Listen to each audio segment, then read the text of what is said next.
Okay.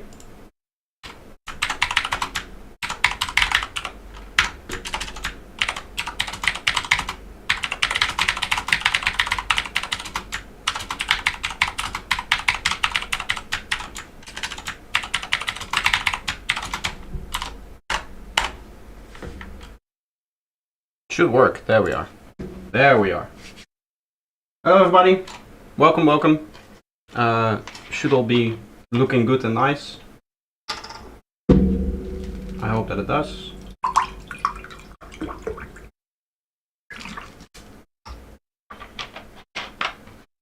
Let me just get the drink and I'll quickly play what I have here. I just started this project, and what I want to do with this project is I want to use it mainly to kind of create some presets and stuff like that, because I think that would be nice to actually make it in a track. Some of these sounds are already like presets in here, like this bass line is a preset that I slightly modified for this production. But there's obviously, like this being a production, like an actual production, there's also omnisphere stuff.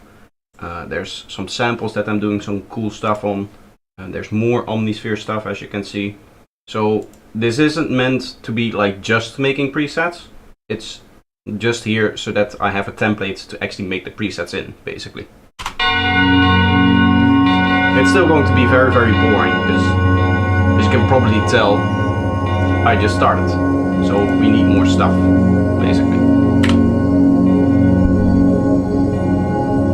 For now we have this nice warm pad here. We have the little bell in the intro that I might want to play around with. We have the start of a sequence in here that is interesting.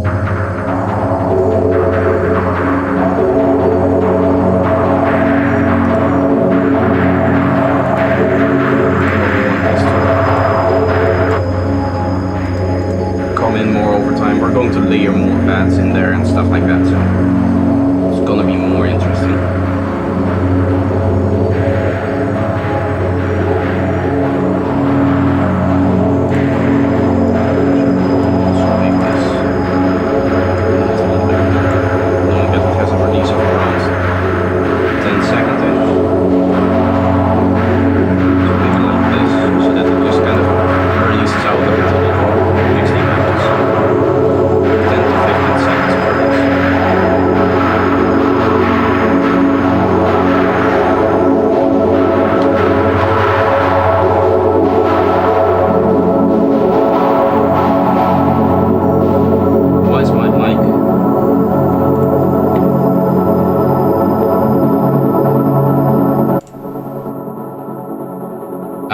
Now things are working a lot better.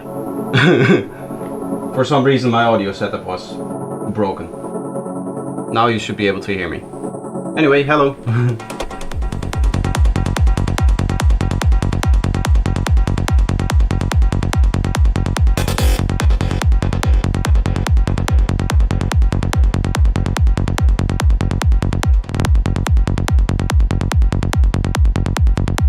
Yeah, so that's really what I have. Not much more.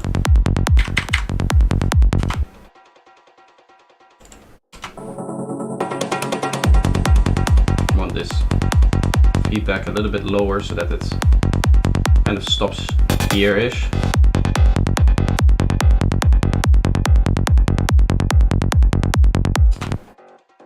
What we can do is we can create some like actual one-shots in here. I have a cool idea already for a one-shot.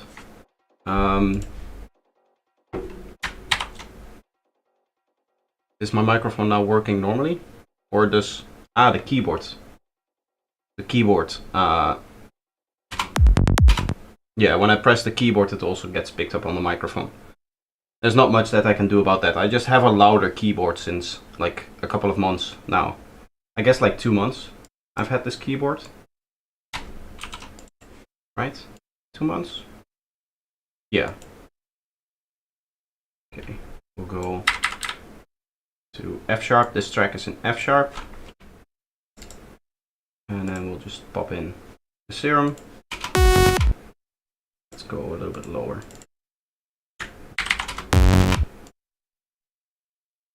The idea that I have for this one shot is to use a fairly common modulation trick, where you just modulate both points here with random, and you go bam, bam, and this essentially assigns random points to both sides.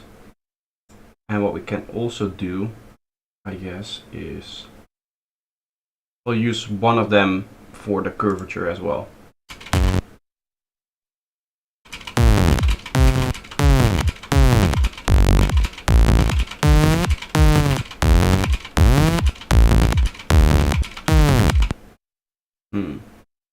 Maybe this should be note on random 1.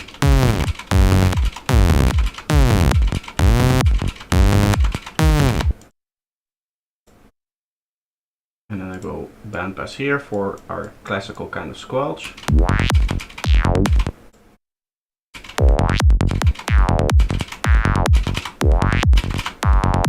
Hello Cider, welcome.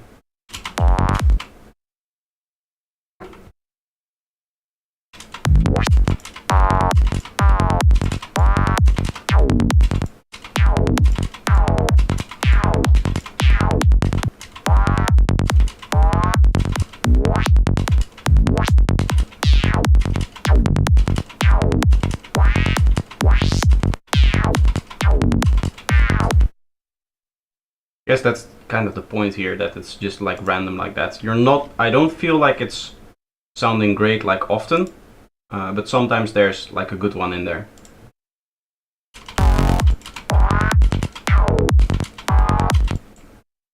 We'll add like an octave down below. Lower octave. And I want all of the stereo effects on the macro as well.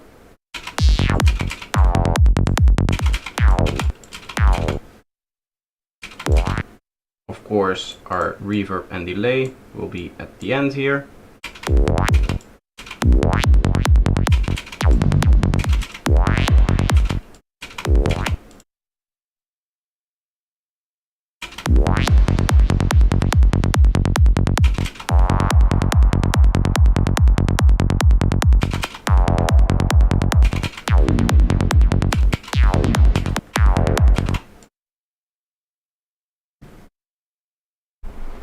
You know what I'll do? I want to do this differently. I want to use the note on alternating.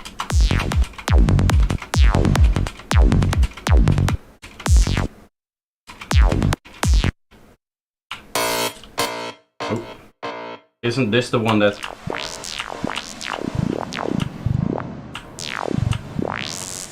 Yes, exactly.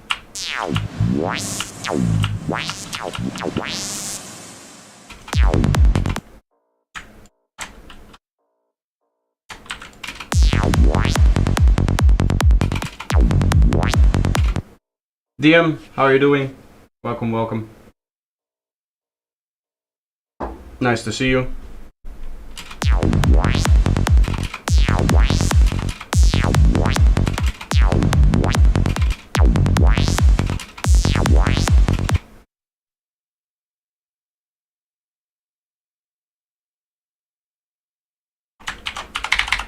This is the stereo. I want to remove a little bit more of the high.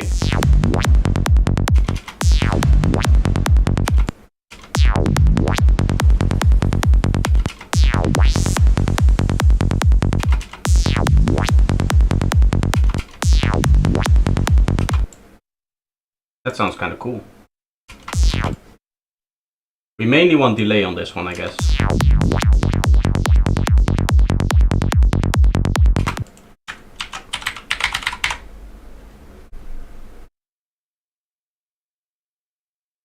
In the new Lebensraum. I think that means living room, which is not where I'm at. I'm in like the bedroom technically. Hello Dash. But yeah, I've been getting situated. I've been here a while now. I've been here since, I guess, the beginning of September.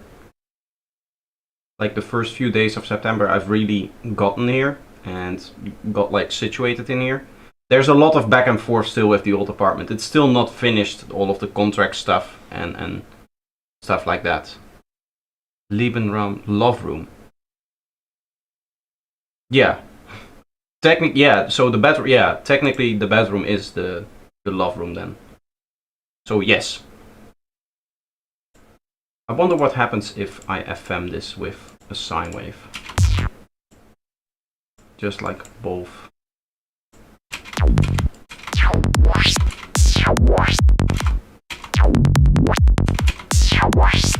Not really.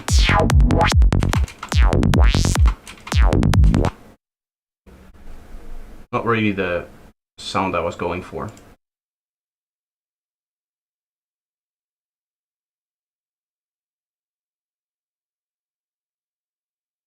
Maybe a little bit of sync on both of them.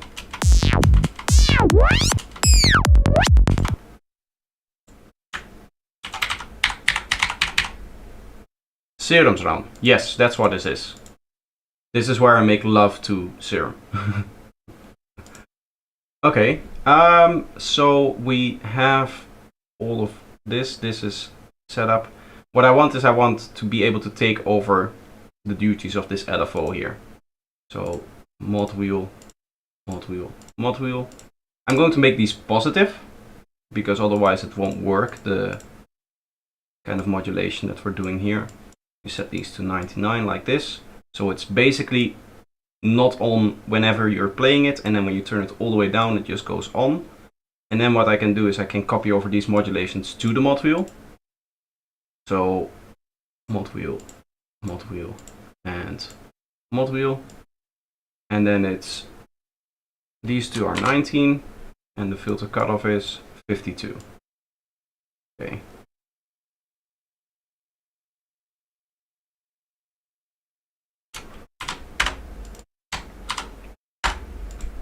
And then filter cutoff 52. What this means is that whenever the mod wheel is all the way below, it is doing the modulation with the LFO. And if you turn it up, you get to do it yourself. Correctamundo. Leben is life. Yeah.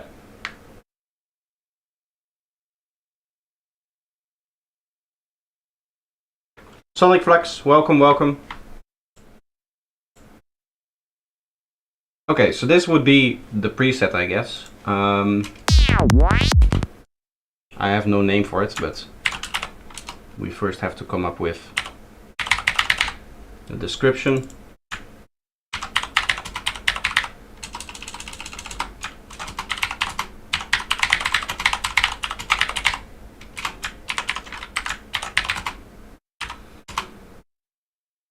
Okay, what is the mod wheel here? It is doing both filter and pitch. Can I write that? Nice.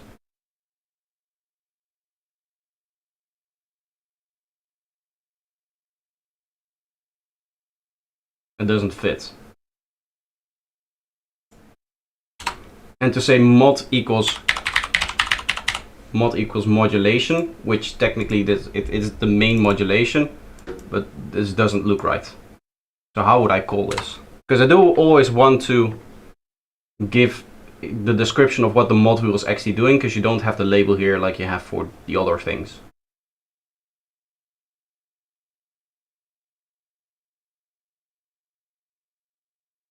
The LFO flip technique. Yeah, to be honest, I wanted to do it randomly first, but most of the times that you were to play it, it actually didn't sound good. So I'm just flipping it around and then just modulating the curvature like up and down. So that's the reason why I ended up with the flip.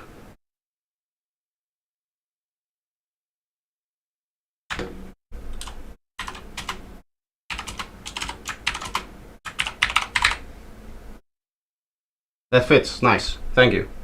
There's enough space for that, yes. I hope it's clear that FC stands for filter cutoff. So this would be a one shot. auto squelch. One of the things I hope with my presets is that people aren't, when they get it, that they don't think that they're low quality, because none of the presets by standard come with like delay and reverb. Like, this is how you're going to get it out of the box. It sounds really boring, but all you have to do to like make the preset works is just turn this up. And then you get like your standard preset stuff. The reason why I turn down the ambience is because when I'm using presets and stuff like that, 99.9% of the time in my productions, I am going to go into the patch and turn off the delay and reverb so that I can go in here and put on my own delay and reverb. So I might as well not have it from the start. I do dial in a delay and a reverb for you. You just have to always remember that if you want to just hear what the preset is going to sound like by default, or like with the default ambience, that you have to turn up this thing. I don't know if people actually do that or not. And it might be the case, because I know like a lot of other presets, they just come with the delay and reverb on top. The Futurephonic stuff is probably a good example of that. This will probably come with delay already on there. Yeah, you see? So I don't want this. I don't want my presets to be like that, because then I have to go in here, I have to say like, no, I don't want that. And I'm like, this is not really the sound that I want. Nope. You have to go in here again.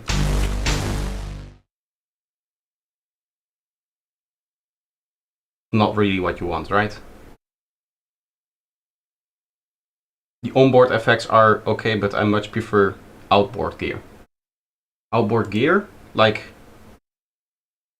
what is my go-to delay? Echo.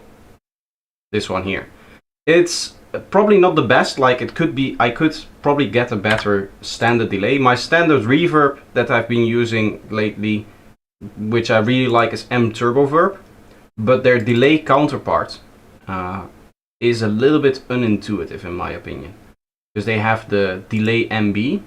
There isn't just like a basic delay here. I mean, they have this, which might be okay. But I really like M Turbo Reverb, all of the different reverbs that they have. So when it comes to just delaying stuff, I tend to use just the normal echo. Because all I really need is 1/8 dotted, and I hit ping pong and turn up the feedback significantly. Like, that's psytrance, right? 1/8 dotted, high feedback, delay stuff.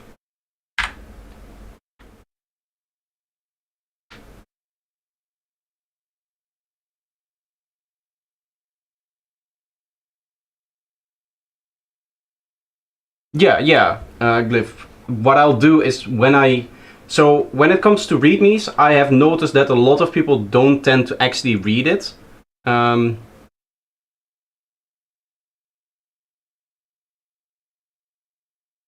But if it's the same delay most of the time, why not in the preset?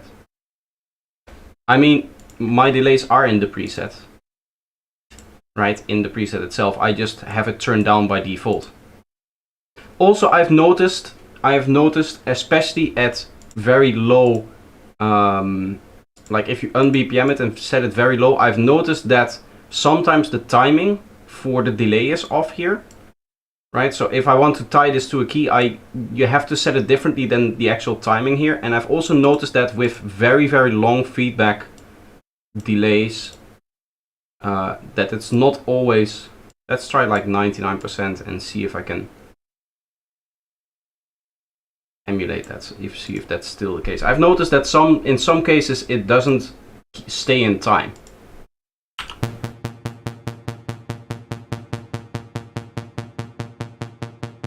Now it seems to do. At some points it just kind of washed out a little bit.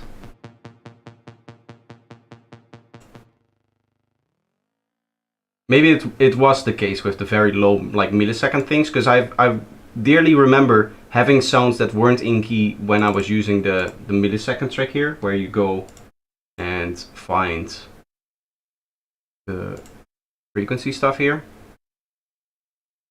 So let's go like F sharp here.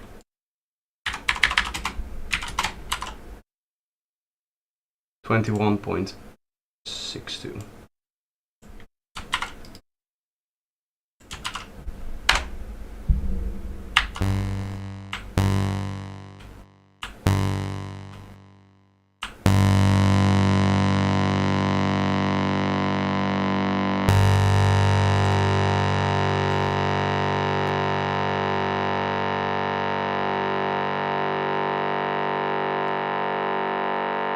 Yeah, you see, this isn't tuned properly. It's more G now. F sharp is lower. I'd noticed that before, I think, with the longer delays as well, but it wasn't the case here when I played it before. It seems to wander a little. Yes, exactly. That's what I've noticed. And as I said, like, part of the preset pack is based on how I like to use presets. And for me, if I make the preset pack, I want to be able to just use it the way that I would like to use it, which is by default not having any reverb and delay on it, because I know for a fact that I'm going to do my reverb and delay with my echo and my M turbo verb.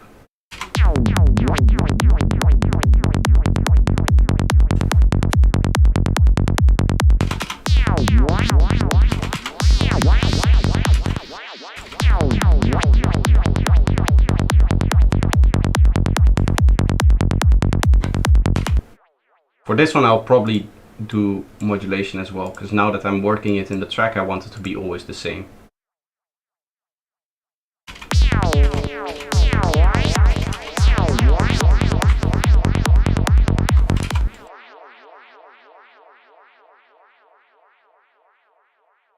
It might be because you can't go more than 2 places behind the decimal point. The exact frequencies often have really wonky values.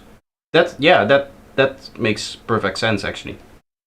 Might be the same when you're BPM tying it, and what might be the case is that it isn't like an actual BPM tie, but it just calculates the milliseconds behind the screen, and it just assumes that any error in that conversion is going to be okay. You know what I mean? It just kind of calculates 2 decimal points of milliseconds that it needs for it to line up with this length. And then in some cases it might be the case that that just doesn't work. Because I'm probably not the only one that has noticed this, now that I see that you guys are talking about it in chat as well. But I have noticed it before that would be the case. Okay. So I need a few more one-shots in here, so and I also need a few more one-shots for the pack itself, so I guess we'll continue with that.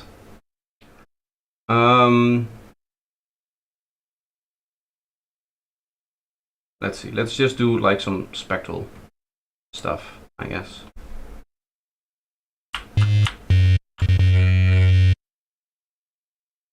We can do one of those, almost like the sine wave tricks, but where you set this to random.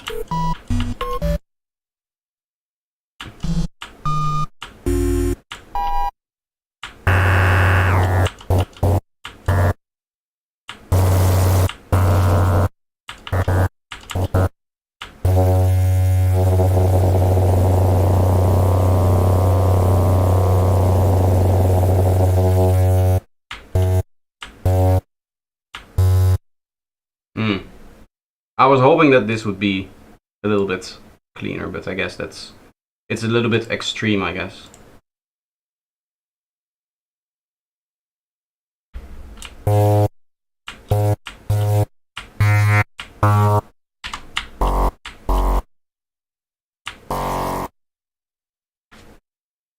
Hello Klaus, how are you doing? I remember when I used Serum mainly, I was also not a fan of the effects and used a lot of external stuff. Yeah. for me, when it comes to the effects, anytime that I need to like modulate something, apart from the distortion, I do really like Serum's distortion, and especially like the asymmetrical stuff. That gives me very, very good results. But anytime I need to either modulate something or modulate something behind the effect here, so let's say that I have the hyperdimension, the distortion, and then I want to, I don't know, add another filter on top of this, then obviously you're kind of forced to do it with the effects in here, because otherwise you cannot have this. But other than that, I never use the effects in here as like the delay or the reverb for its actual purpose as like a big delay or reverb.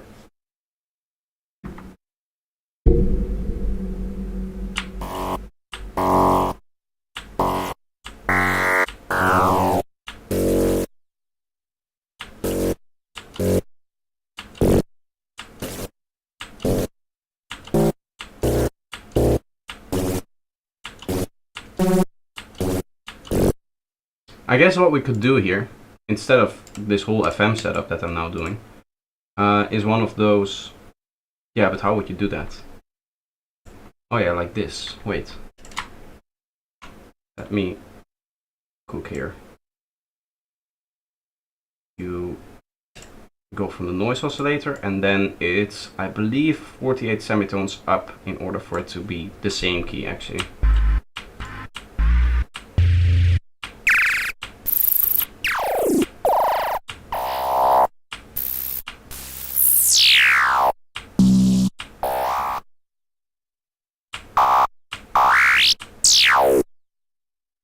Yes.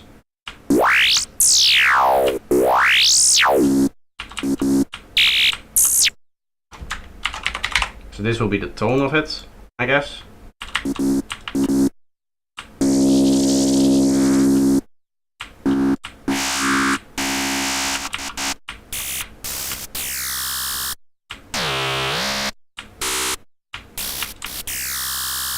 That's kind of the highest point that you want to get to.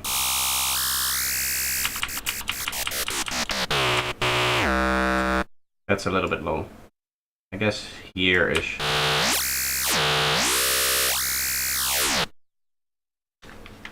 I was hoping for a little bit more of that kind of clicky FM.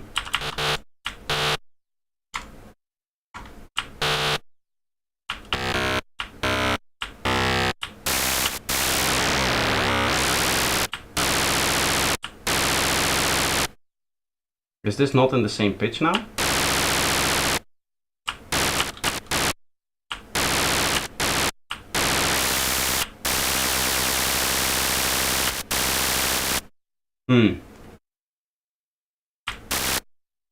What if we do it like... Because I know... So what I want to achieve is something like this, where you get the frequency. Let me get it again for F sharp. Where you get this, right? And then you tie this to the key upwards, and you go all the... I believe it's all the way up. Either that or just like fully like this. And then you just set this up all the way. This gives you that kind of traditional FM that you want for sidetones. I want to do this, but like independent of the key. I don't want to set the key already here. So I was hoping that you could do this with the noise oscillator. But I guess that you can't. Or maybe I have to.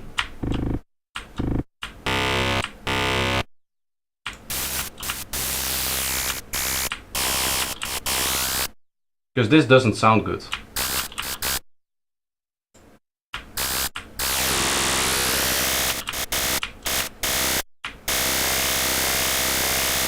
It seems like these two aren't exactly tied in key, which isn't great. There we are. Wait.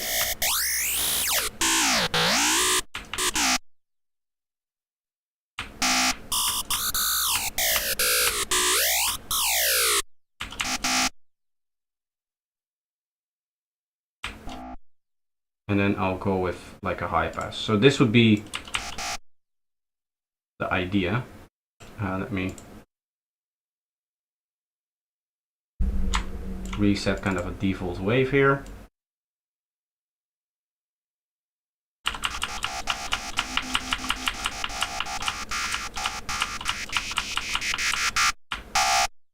I mean, it's closer to what I wanted.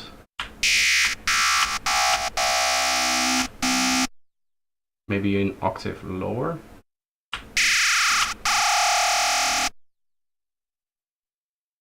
That would be 52.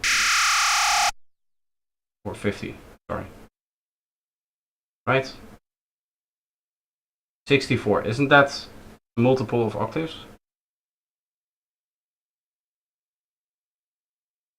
Wait.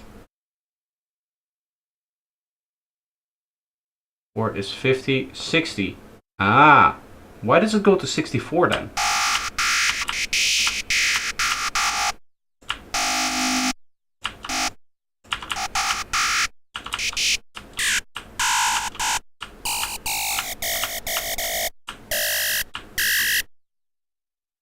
Try setting the detune button to 0. The detune doesn't do anything if you just have one voice. So that's not it. Sounds good FM for dark side. Yes, that's kind of the intention here, is to get that nice crispy dark side FM sound that I showed with the other technique. The problem with the other technique is that it's key bound here. So what I would need to do is I would need to set up a very specific modulation then with the note value, and that's going to take a very long time. And I don't want to do that.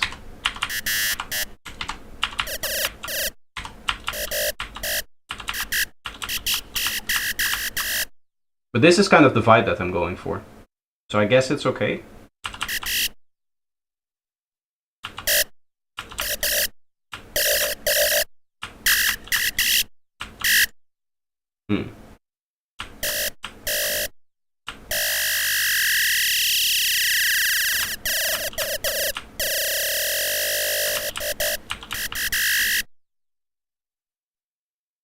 Maybe re-trigger the noise. This is just so that it plays as a sample. I think the re-trigger is down here because the random phase is down. It's more like it was drifting. But I guess the reason why it was drifting is because this goes up to 64 semitones, which is not exactly an octave. I just kind of threw it up all the way, but you have to go to 60 then.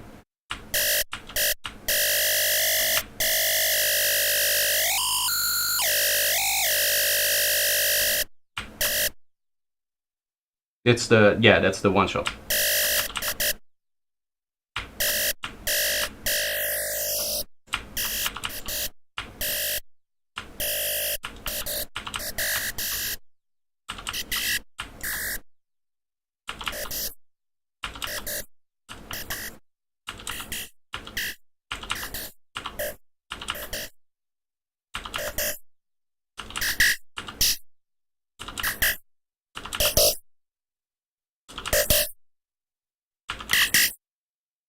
Okay, it's now the tone.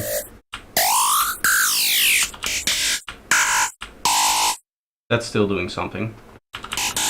We don't really need the second oscillator here because that just seems to not really do anything. I was hoping that I could do like an octave of this, but that doesn't seem to be the case. Or but that's going to be really hard to tune, so I'll leave that out for here.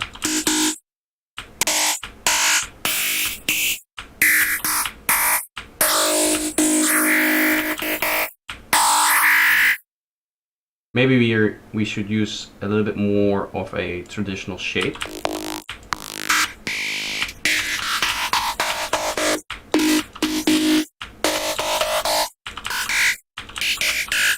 I like that. I like the pulse width action that we have going on here. Is there a way that I can just have a pulse modulating square wave? They're just a normal pulse width modulation square here, or do I need to get...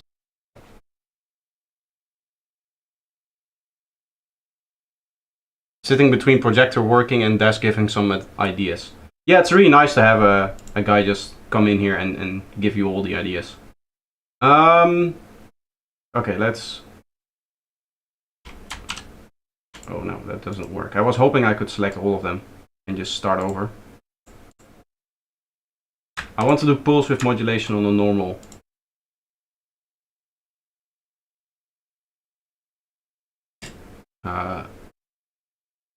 Saw wave, but in the wavetable. Like I cannot do it obviously here, right? Like the effect that you would have here.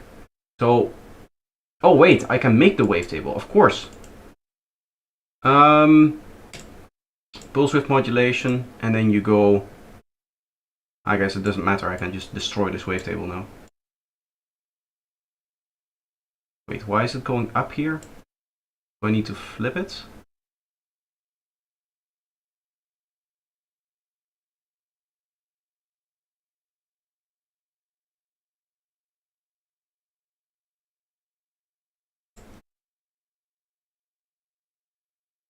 Yeah, this is what I want. Something like that. And now I can render this to... I messed that up.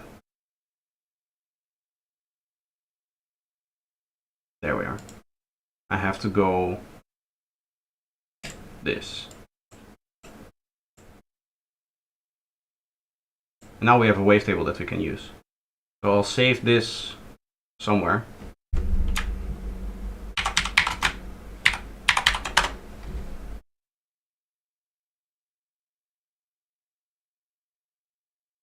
It's not even the saw wave, but that doesn't matter.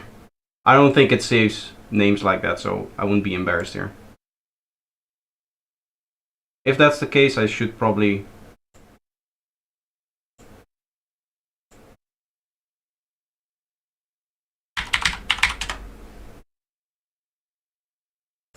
use the one that is actually named properly.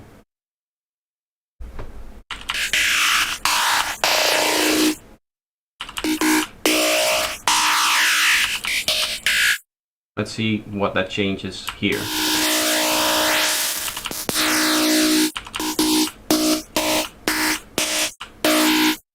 I was hoping there would be more change. Hello, Mindbee.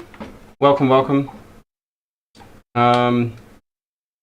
Also, Davey, of course, how are you doing? Has to be asked. I think I already said hello to Klaus. Mendoza, welcome.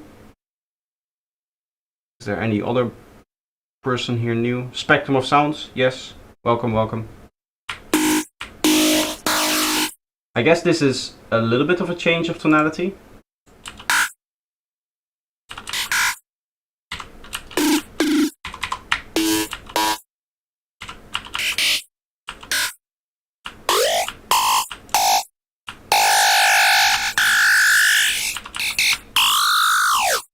So this really is the FM amount, and then this will be the tone. I don't want this to go all the way to the end here, so I will push it here so that it doesn't... It leaves like a little spike there.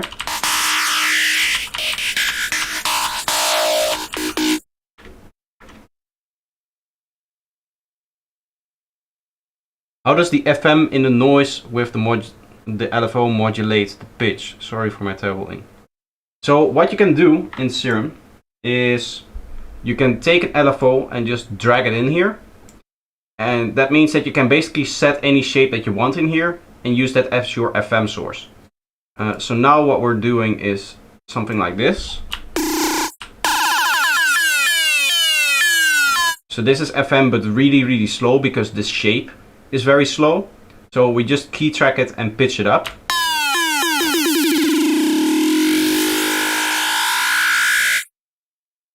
Might be cool to actually have that as an effect, now that I think about it.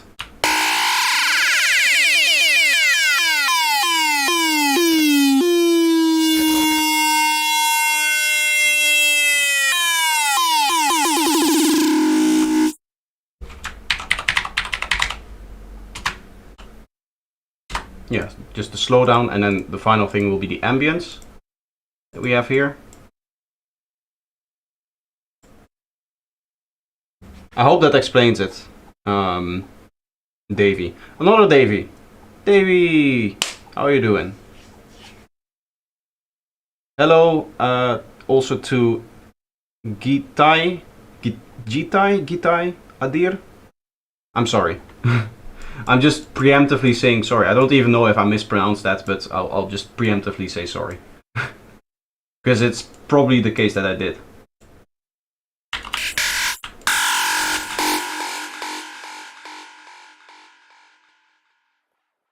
One over 8 dotted, as always.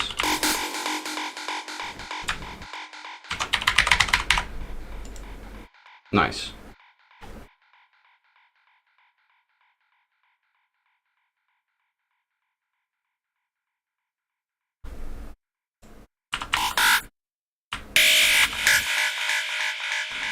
And of course, the final thing that we want is we want to take our main modulation that we have now, which is the high pass filter.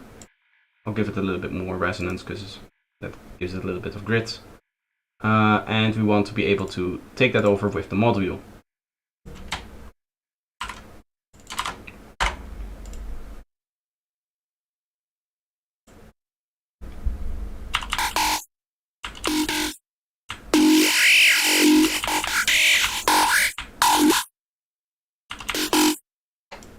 I don't think I want this much distortion actually. Let's go with like some clean soft clipping. I'll also set this to the mix and here as well so that they kind of cut off.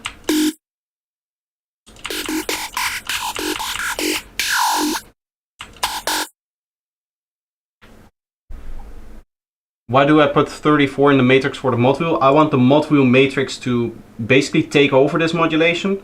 So I want this modulation to be the same as this one. Yeah, this one, the modulation here. So what happens here, I made a short on this, I think.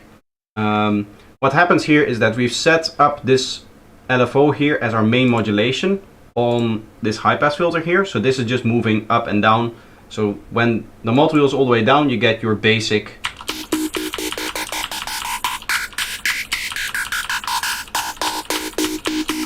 that basic kind of modulation, right? And then what you can do is, if you want to say, I want something more complex, instead of having to disconnect this modulation here, you just play with the mod wheel.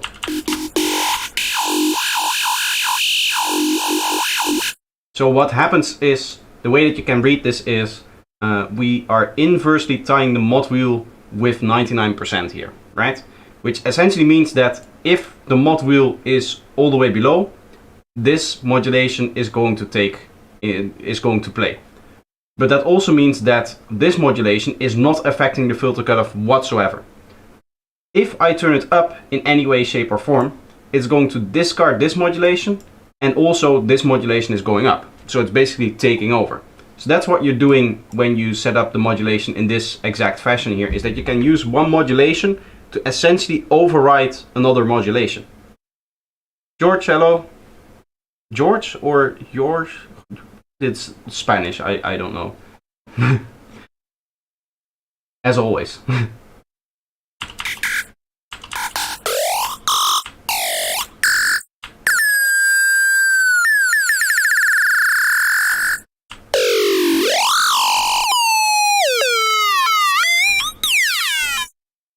I think you get some really cool tones out of it if you automate the slowdown as well as the FM amount.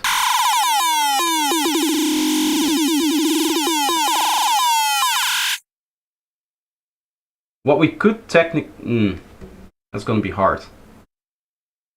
What I wanted to do was maybe... because we have this very high. What happens if we just do it like this?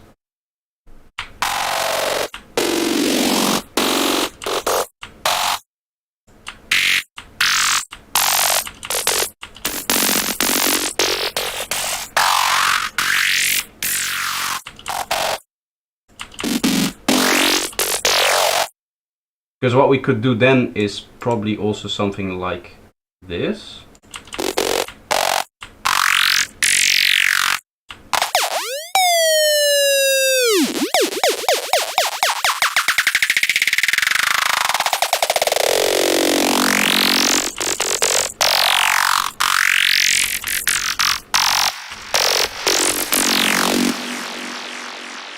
I was hoping that would help it a little bit more at the...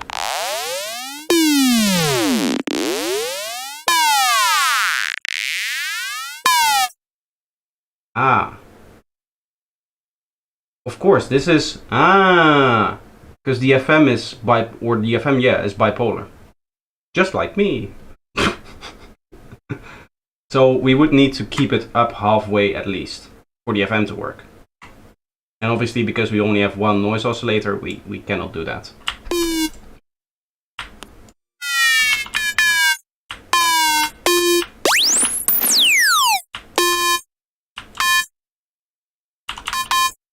Wait. Ah, there we are.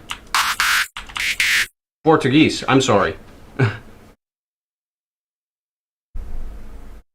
Just add a kick and bass and it's high tech. I know, yeah, that's the way to do it, right? It's just this one synth and then it would be high tech.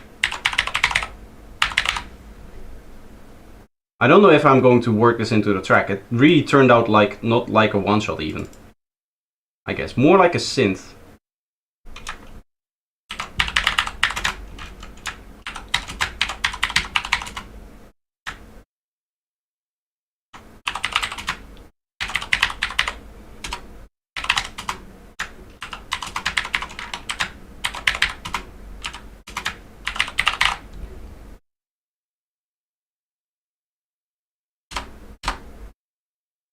I guess this, yes, that fits. It's really not a lot of space where you have to type in. Do we have just like normal synth? I guess this could be more like a lead.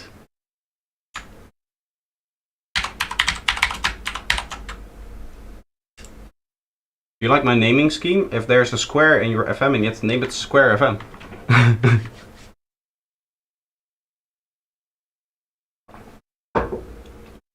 For a guy who makes all of his money making music, I am shockingly uncreative when it comes to naming.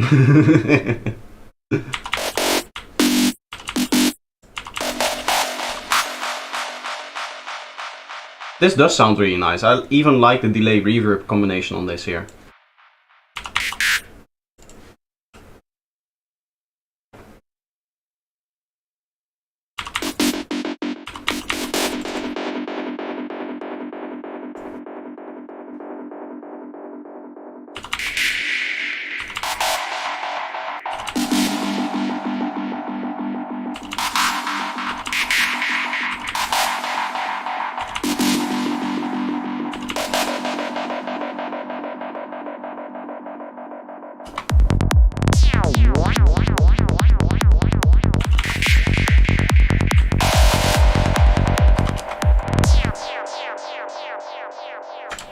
Probably here where it's at the lowest of the modulation.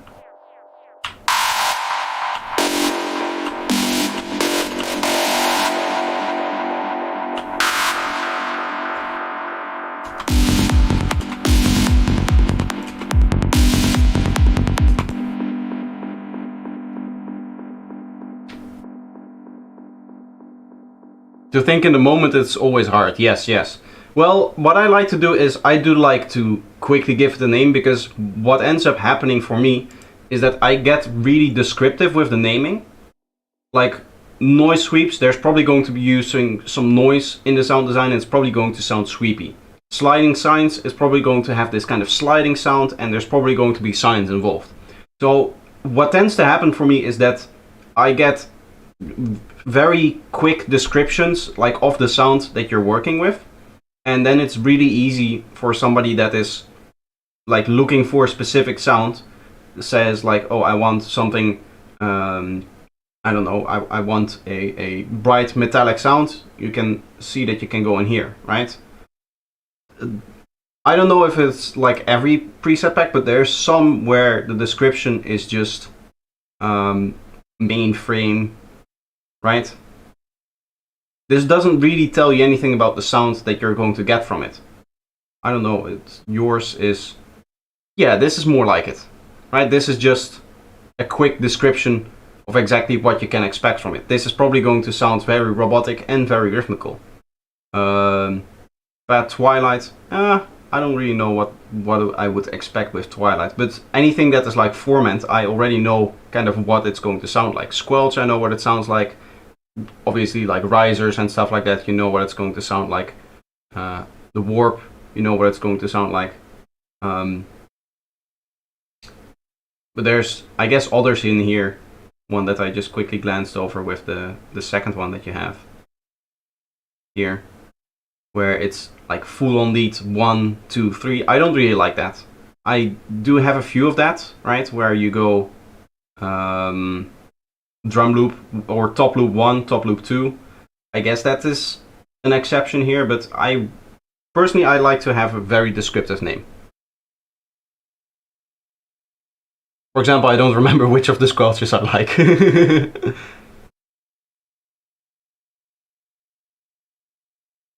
I do think, yeah, I do have some of your Vital packs as well. They're really good. I should get more into Vital. I've told myself for the last year that I want to move away a little bit more from Serum, but I'm just so fast in here. And it's like, you know, I know everything in Serum, whereas in Vital, I know all of the sound design stuff, but sometimes it just feels a little bit hard to think in terms of Vital since I've been using Serum for what now, like 8 years, I guess. How much is Serum? I can check.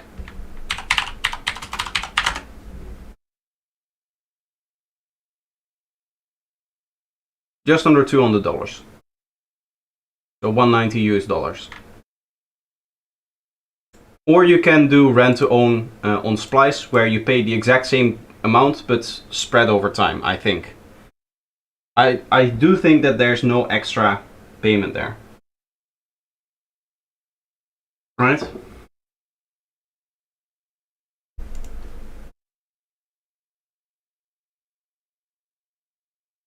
Faceplant is $99 at the moment.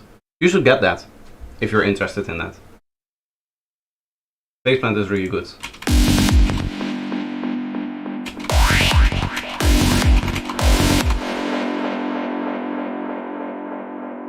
Maybe a bit aggressive for this part of the track. It's also way too loud, still. There we go up.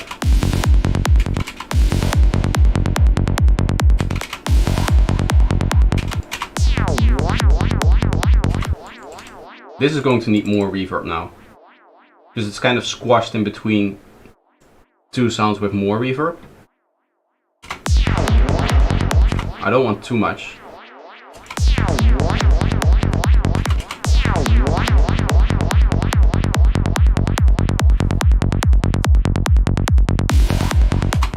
Is this techno? No, this is psytrance.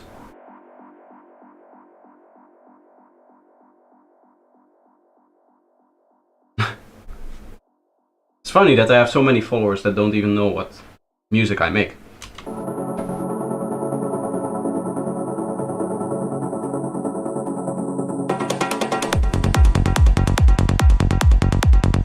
Don't hit the edit button in Melda. Yeah, have you guys ever seen this button here, the edit stuff? This is, okay, so M Turbo Verb is like a particularly crazy example in that you can tweak each individual early reflection that you want and all of the formulas for all of the late reflections. I would be very interested in learning what this is and how this works, but I don't think it's worth it, because I mean it's going to take you a long time to actually, I guess, figure it out. It is really intense, the amount of stuff that you can do in your average Melda plugin. This feels almost as convoluted and time wasting as the Bitwig grid system.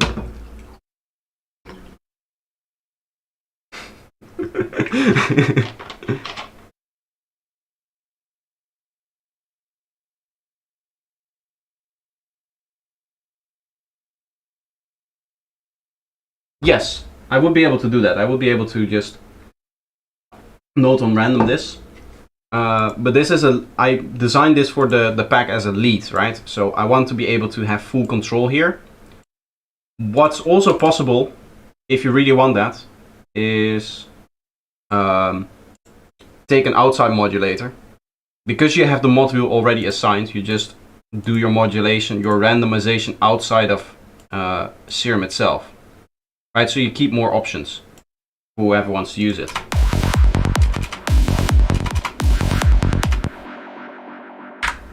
Unless you don't want that, and then you just have the option to modulate it however you want.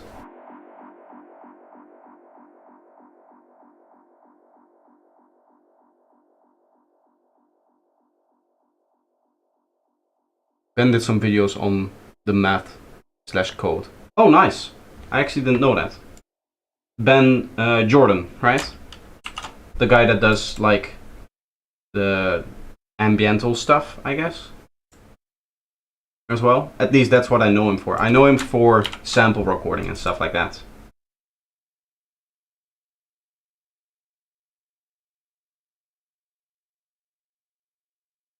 I guess it's time for a little bit of an atmosphere here. And do the classical ways of doing atmospheres.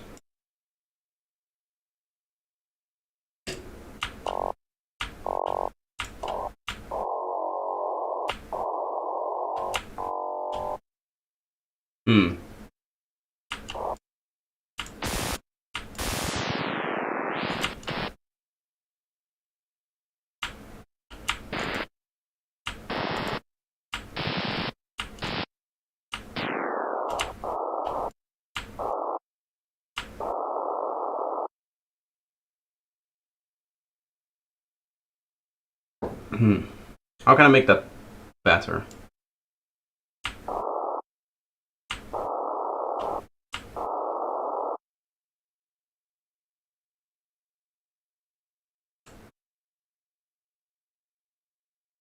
Not really the sound I was going for.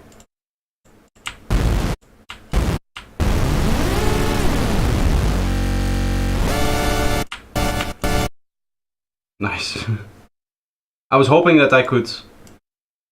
What I essentially wanted is like the random in here, but then with some movement.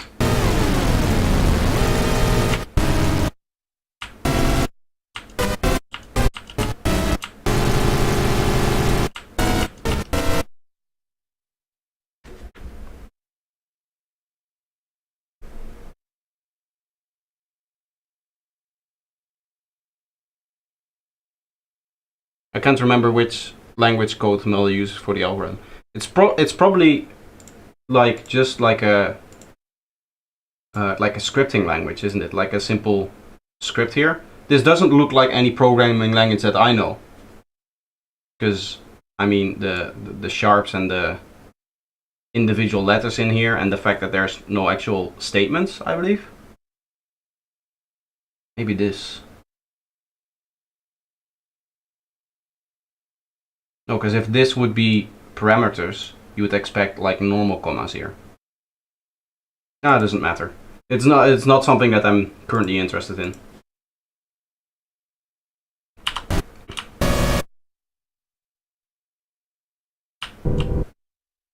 I guess what we could do is like random pitch shifting on this.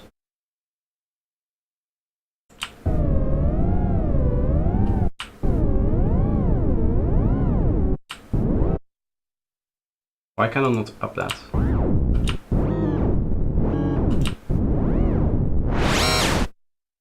And then I just do sine waves maybe?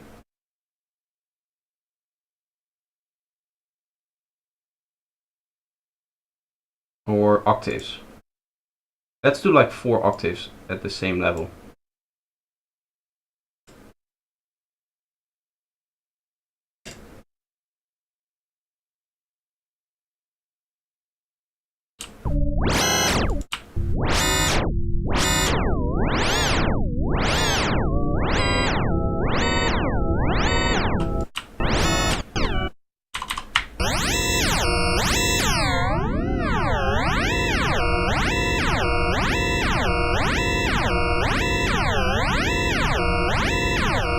Still, I don't like the randomness of the chaos oscillator in here.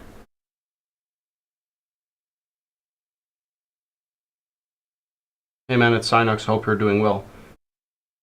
Synox. There's so many people in my Discord server with Psy in the name. Are you the guy that I remixed the track from?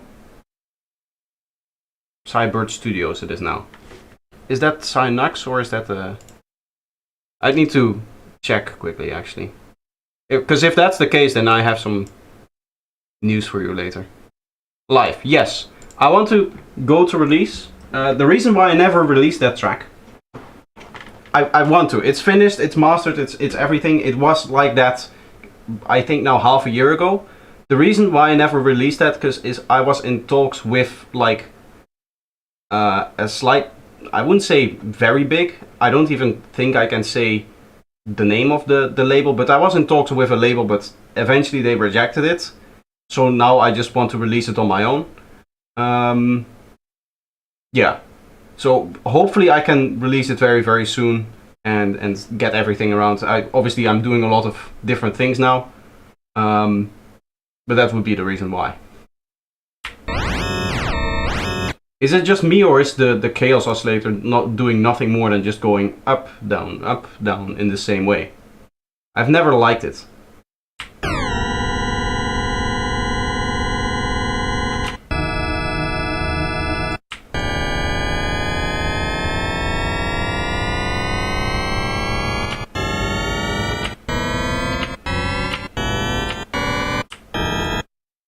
What I should probably do is make my own semi-random modulation by just tying a few untied, very slow modulators to it.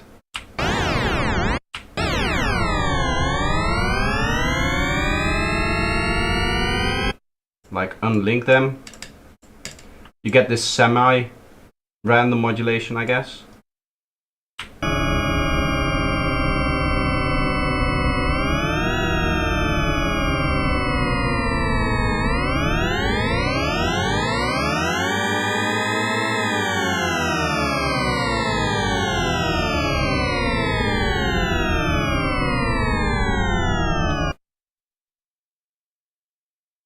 Iboga Records is refusing to release Projector's music. It's not them. I cannot say who it is, but it wasn't them. I won't answer any more record label things. But it was like big enough that I wasn't like talking directly to the label. I should probably say that. I wasn't talking directly to the label. I was talking to somebody who does scouting for the label. And you know those kind of talks, those guys get hundreds and hundreds of emails, I guess a day, with people asking them to release their music. But he was taking my email, I guess, slightly seriously, as in he was at some point just responding to it. But eventually it just fell through and it didn't happen.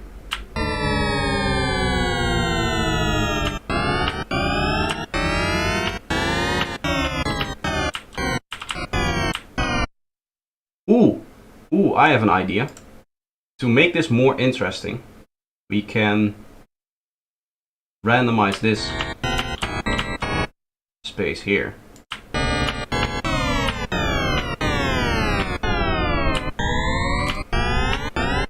And same here, we can just modulate these differently and randomize those.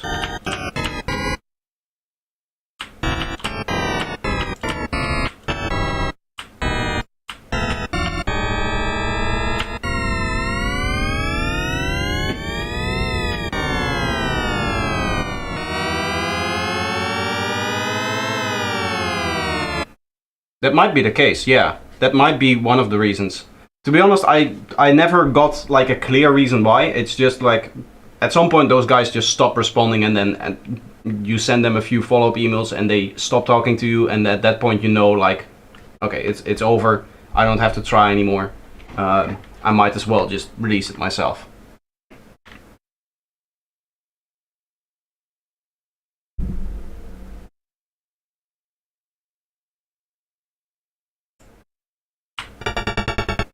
But I'm not like salty about it, right? Because it would have been probably like a good thing for my career, 100%. But it does give me more freedom now that I have it like able to release it on my own.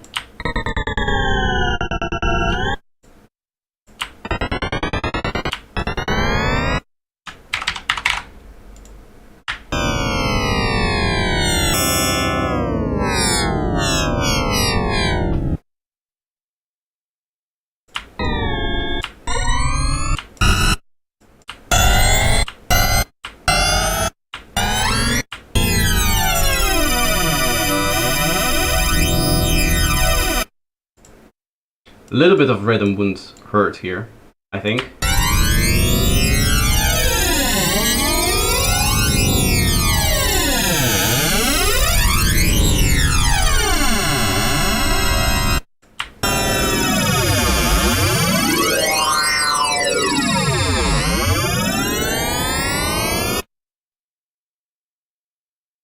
We'll call this movement. So this will tie the movement. You get a little bit more tied to the BPM, I guess.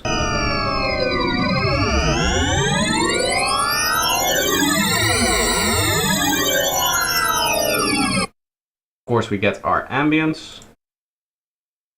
Not the filter. Delay and reverb. I'll message you on Discord later. Perhaps the other label will release your remix. That would be nice.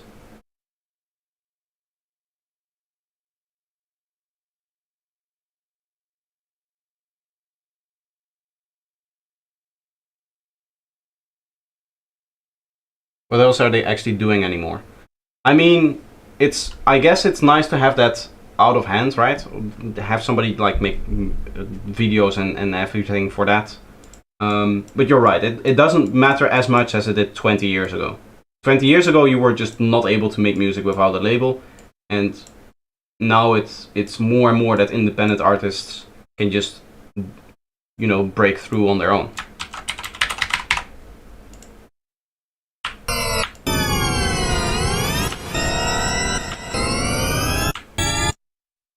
Okay, so I'm going to set up a module pitch control.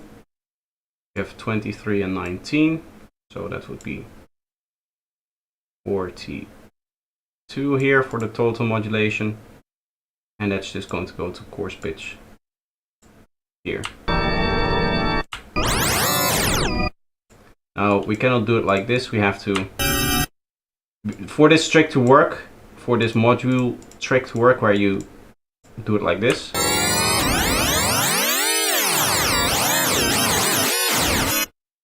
You have to set it to here, so that it's, or you have to set it to unipolar, I think.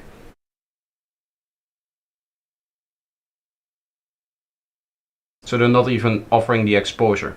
Yeah, well, technically I do have a bigger following than, I guess, 99% of the artists that apply, I assume. The only thing is that it's probably not in the content that they're looking for, right?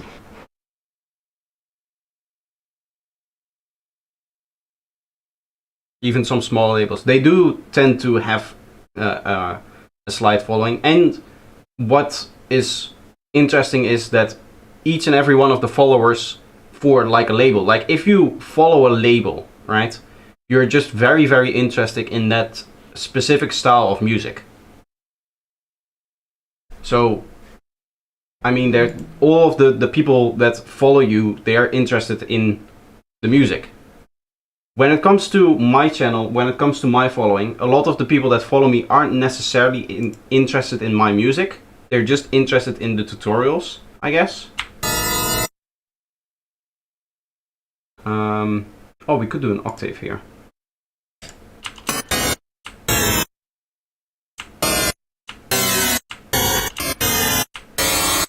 Can we? Yes. Yes, I can do like this. If you need another volume modulation, morph, crossfade.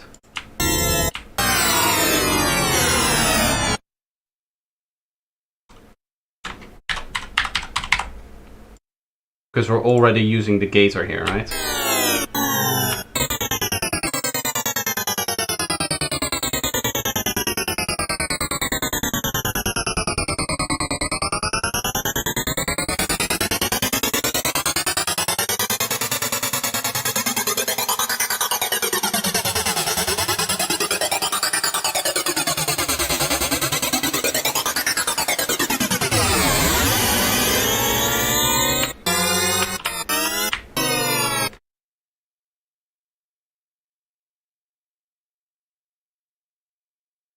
Yeah, yeah, you're right. And the label wants to make some money. That's their end goal.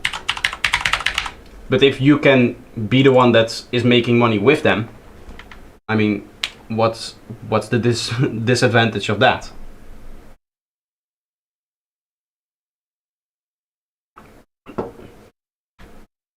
Let's say that you're making the label a fuck ton, and you get 10% of that fuck ton amount of money. You're still making good money doing that, right? 10% of a fuck ton is still a lot of money that I would like to have from my music.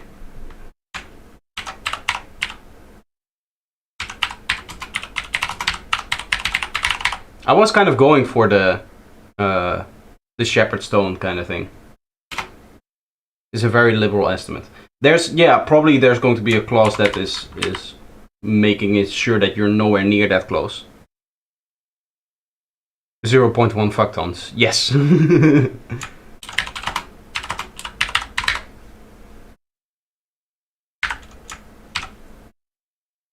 Shepherd.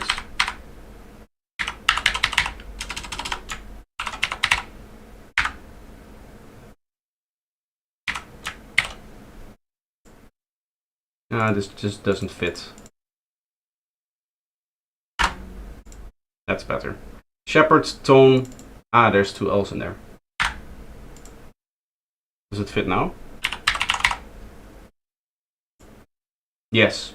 I always look for the behind here. I want it to be nice looking. Even if this part isn't important, the like final, what's it called? The final like bracket isn't important for the information that you're showing. It does have to look nice. Let's see if...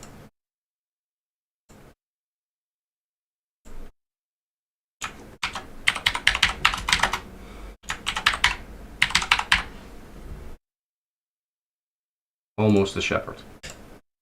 I like that, because it's not technically the shepherd stone here, it's just doing crazy like atonal stuff that is sliding up and down.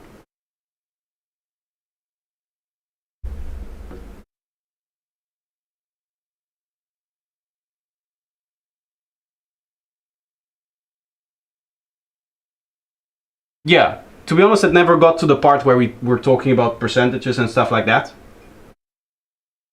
So I don't know. I don't know what it would have been. But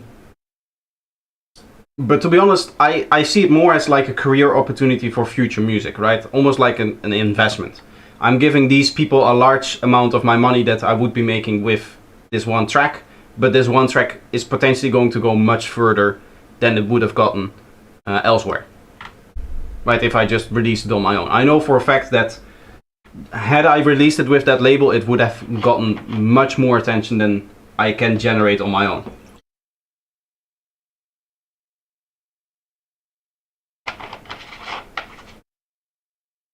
Shepherd's Stone is an endless riser, downlifter, whatever, yeah.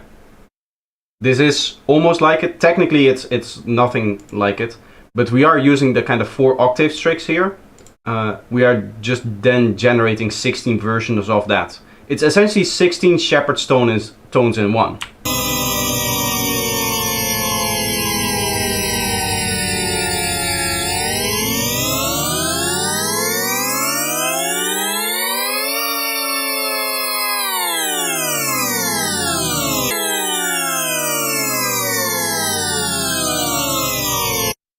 Wait.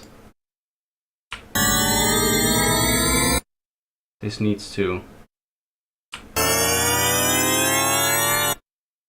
I guess we can just put them both up here. Because don't want it to suddenly click, right? You always want it to be smooth in this case.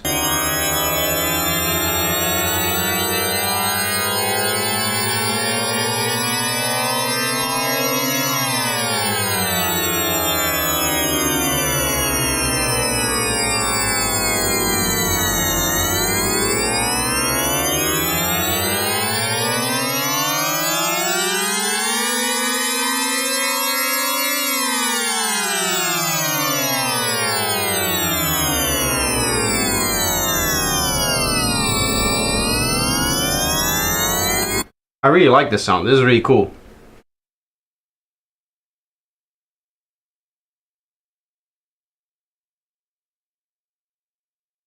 One of my tracks ended up on a compilation album with a label I'm not affiliated with. Sounds like sounds. Yes. I mean, do you like didn't no credit whatsoever, or like a different artist name on it or something like that, or did they just kind of yoink it and kind of released it for you? How did that work?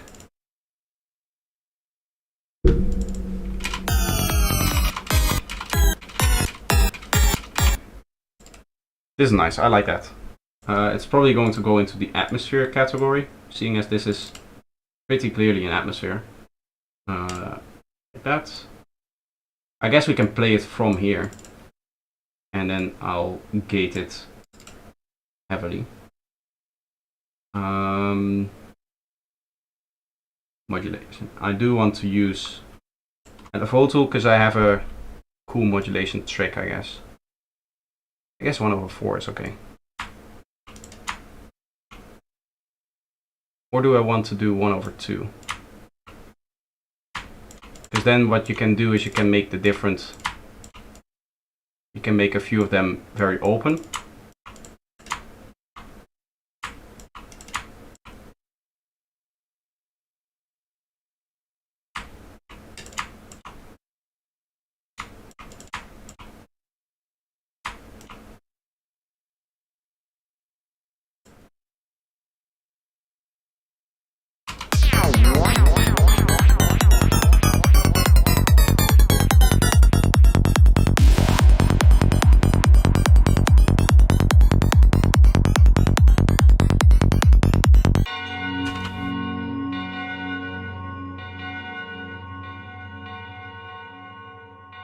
If it is already released on a different label, yeah, then you should just let that other label know, the label that actually released it, and then they will either just message them or maybe even take legal action.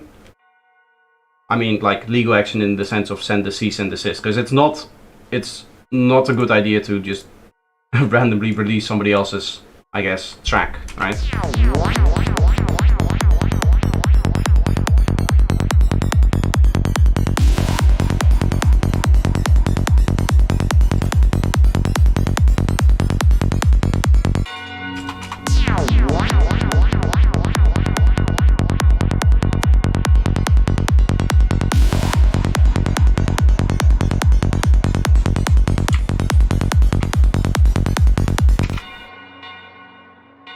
I like that.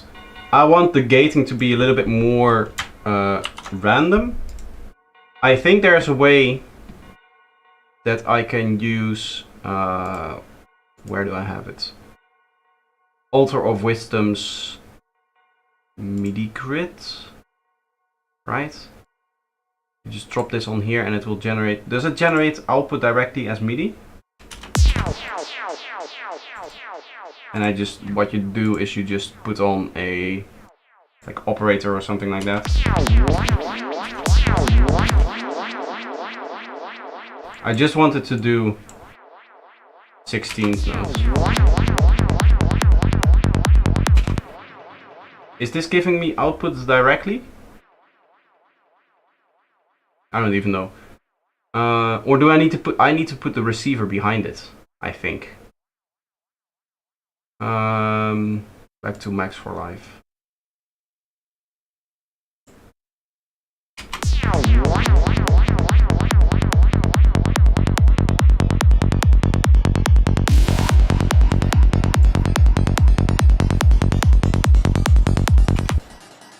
Can I not send directly to the same track?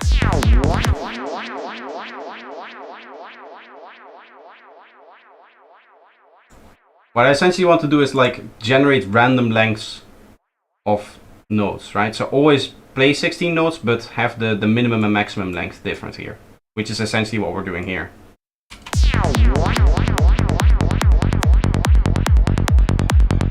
Oh, and velocity all the way up. Where is Altar of Wisdom when you need him?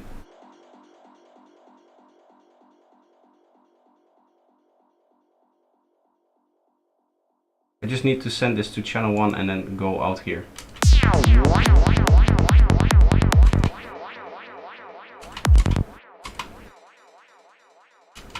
Or does it need... maybe, wait. Perfect, there it is. Then we go sense only, and then instead of using this, you can gate using that signal that we just generated. So we gate from 39 here.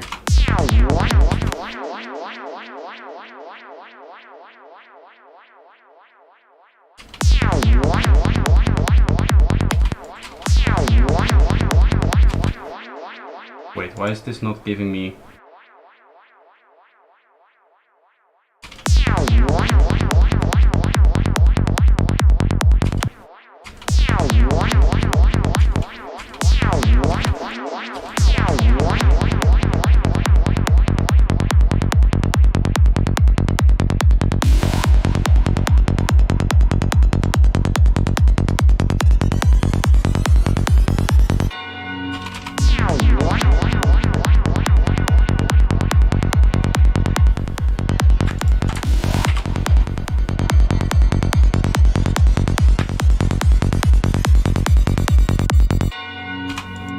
This then goes to 0, and we'll set this to -15. And then this basically becomes just one thing, one element.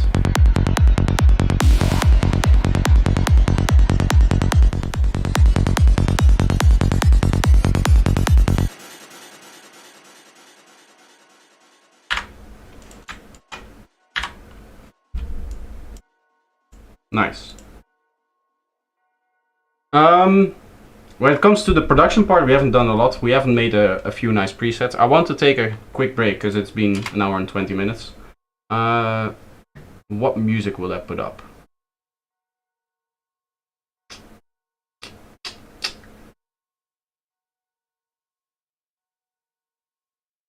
I don't want to spoil a few of the releases here that have coming up. I mean, you guys have heard it, but you've probably forgotten them already. I guess one of the tracks that is already out would be okay. My collaboration with MindB. I hope he's still in here.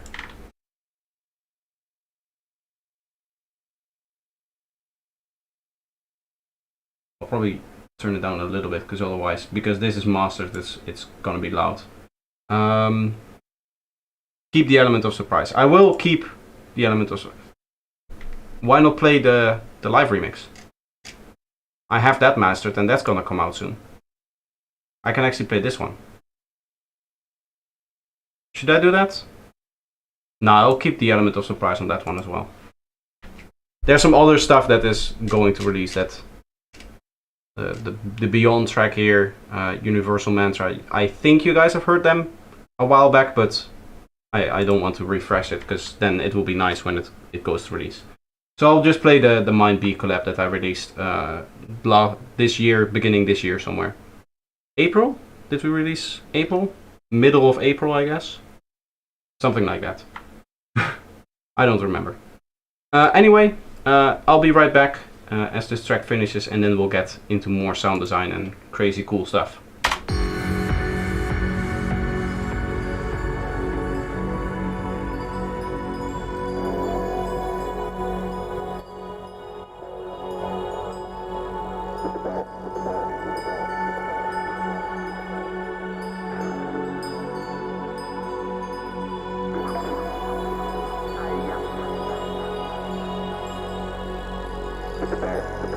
Our galaxy is made up of some 400 billion stars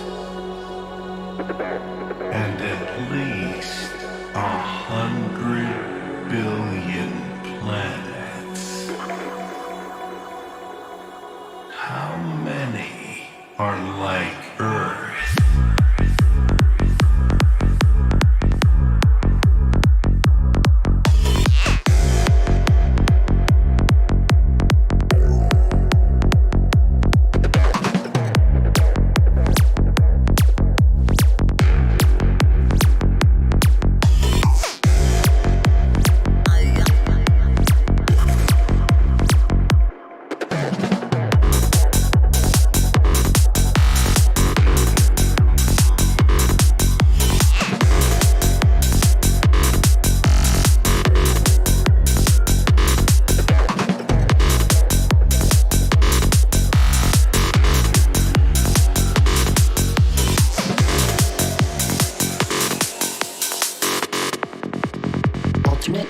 source located.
Why don't we see signs of alien civilizations?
I always forget how good this track is. It's actually really, really nice.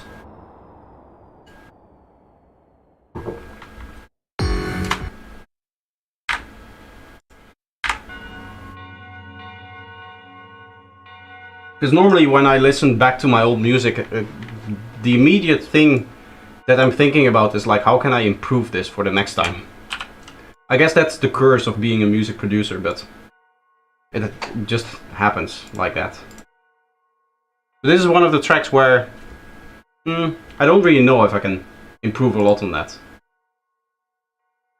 Also because mine's B sound design is really, really good. That acid line in there is just amazing. I actually want to do something very, very similar with this patch that I want to create. Because the idea of that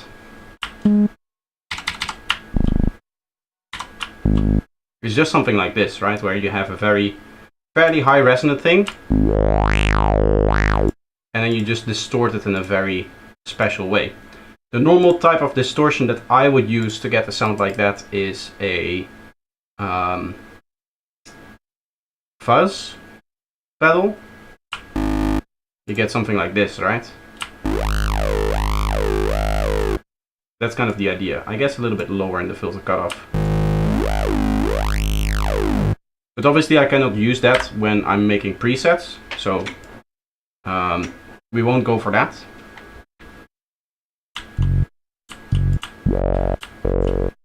Instead, we need to find probably like a symmetrical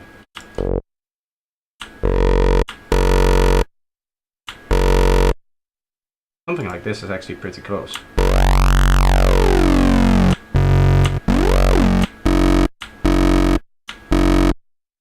And then the idea of like the way that he did it, I think, is to play the melody, right?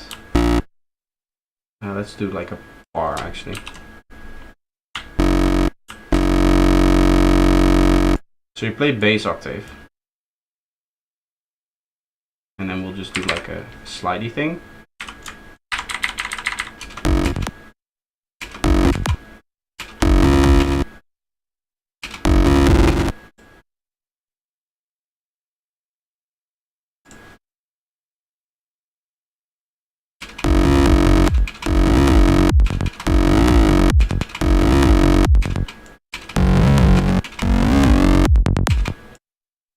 Something like that.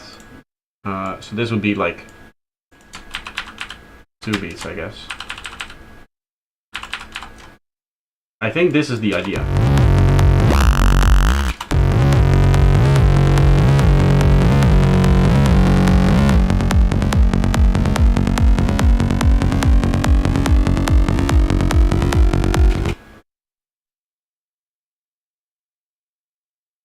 I also think that I might want to slightly turn down the amount of distortion.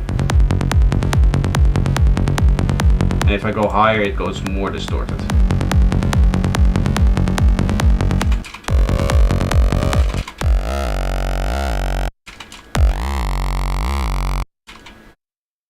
Yeah.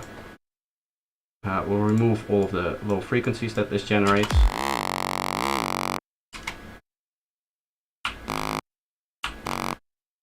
Of course, we go delay and reverb.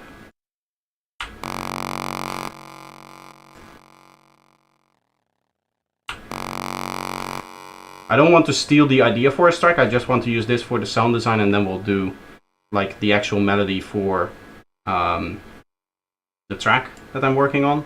We'll do that differently.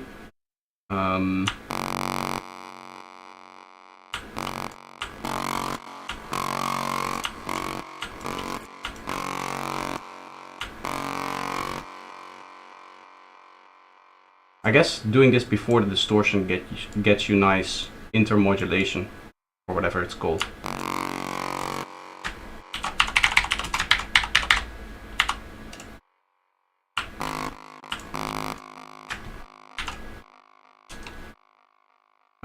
Maybe I should do this on the modulation, on the mod wheel actually, because this is the main modulation. And we can if we want, just set up the standard modulation for it with LFO1 actually. So you go mod wheel. Maybe we'll go 8 bars or 16 bars up and then down again.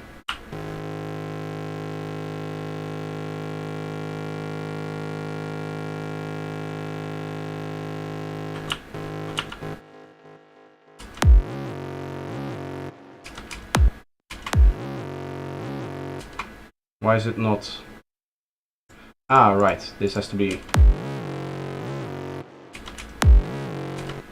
inverted for that to work.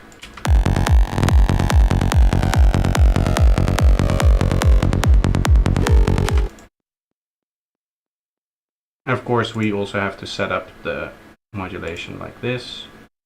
And effects. Distortion drive, right? Yeah.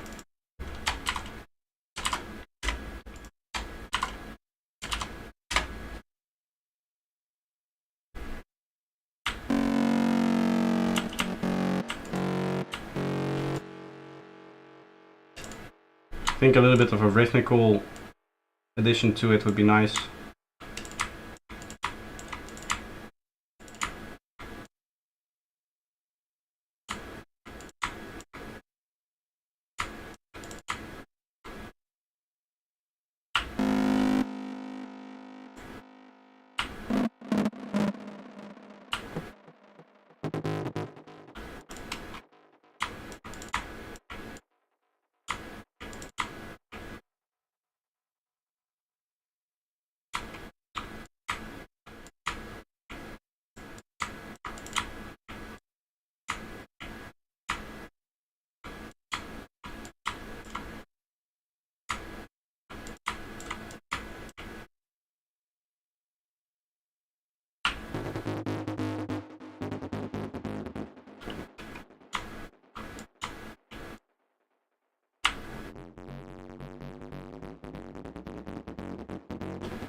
Ah, wait.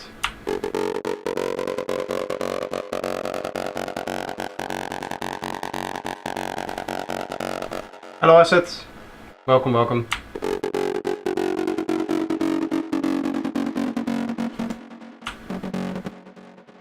So we use this for the gates.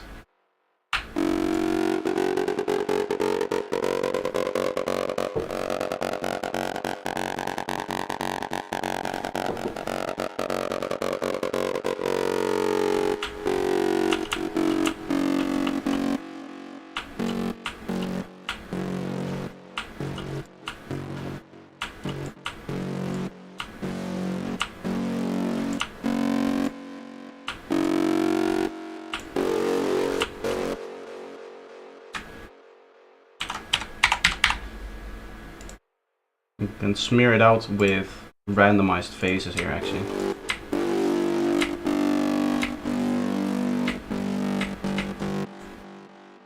And then we do our ambience here. A little bit of reverb, lots of delay.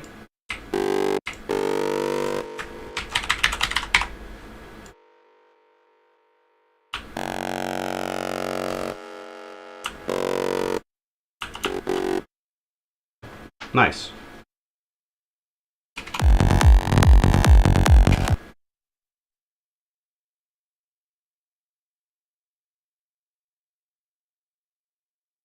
Okay, for the melody here, I don't want to copy the same thing that Acid did or what Mine B did, because that wouldn't be fair.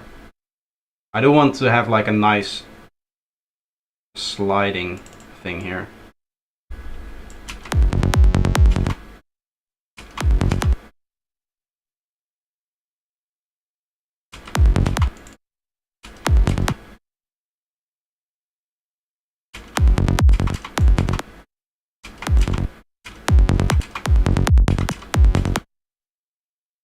Maybe a bit longer glide.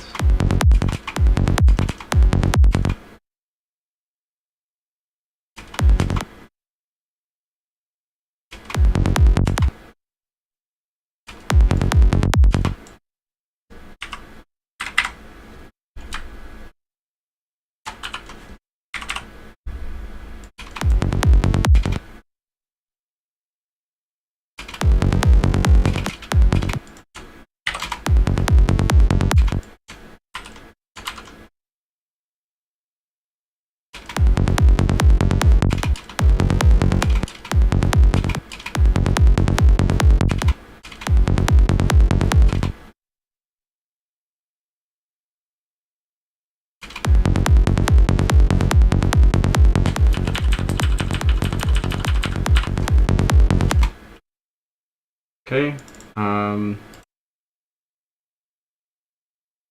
We'll use the modulation.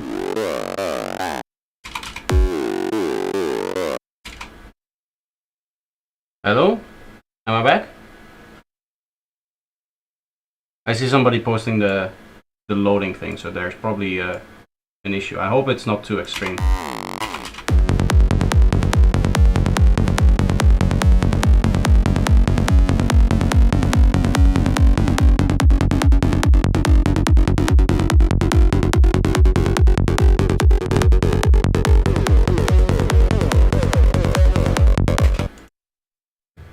Ah, of course, this has to be done with the gator.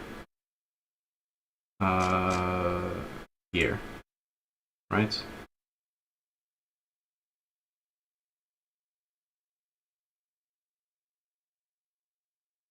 Wait. Go up. We were 13 voices, a little bit less detune. And then we randomize this. And then we set the volume in here.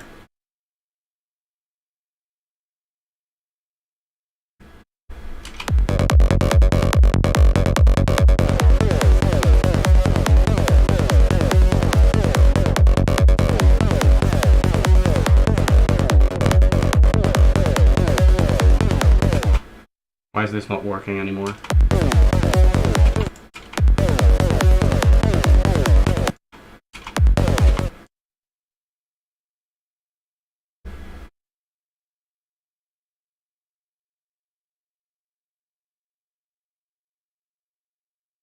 Yeah, these two have to go to the volume.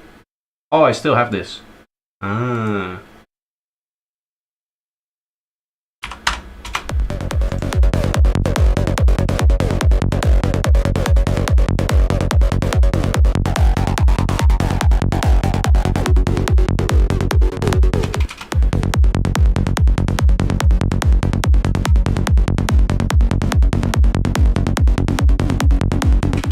I think it's an OBS thing, the deconnections and stuff like that.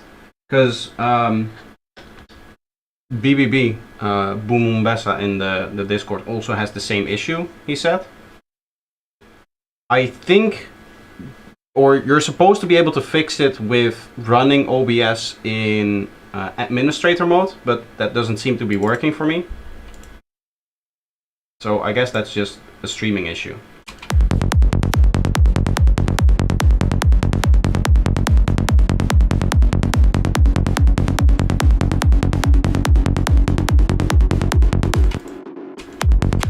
Going to up this slightly.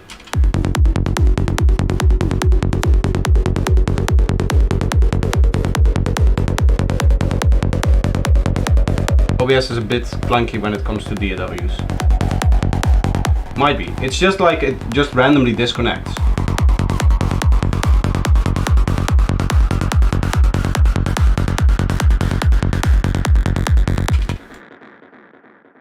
I guess I want this to be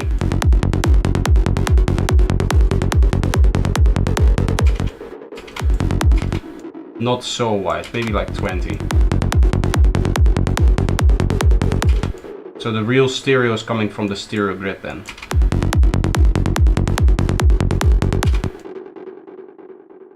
Which, to be honest, is just stereo when it's higher up like that.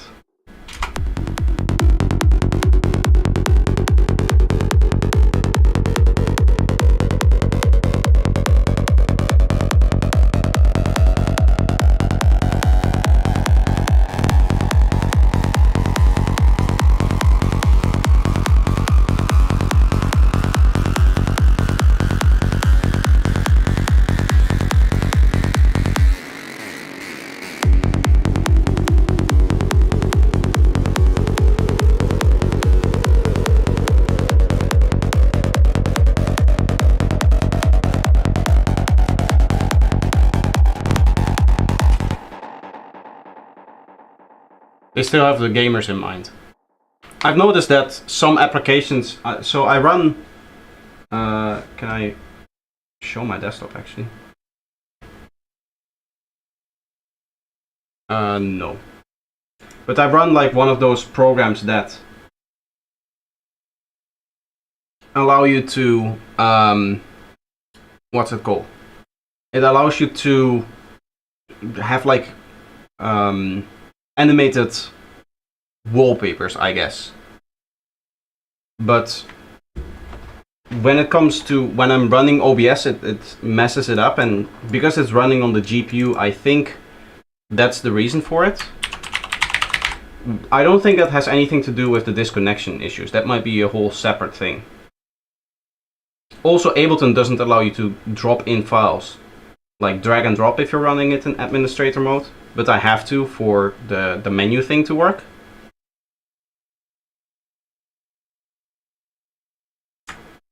So there's some weird stuff going on, some annoying things.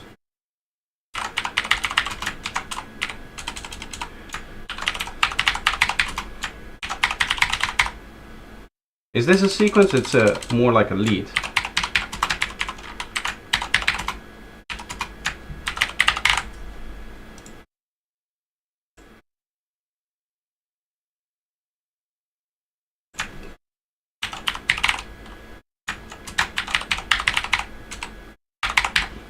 Super distorted, because that's technically what it is.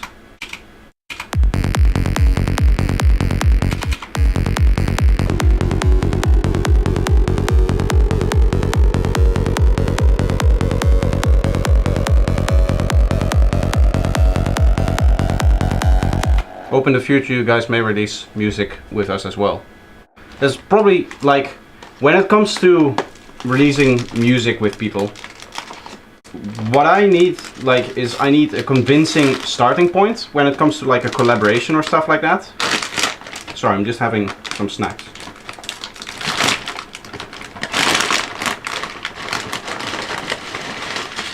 Like I've done now 2 collaborations with like fans. Is fans the right word? But like people that watch me, right? My followers that just send me a track and I'm like, yeah, I like that. I can work on that. But something has to really capture me, because I do get quite a few of them actually. I would say like once a month, maybe even more, maybe like twice. Like somebody just sends me half a project.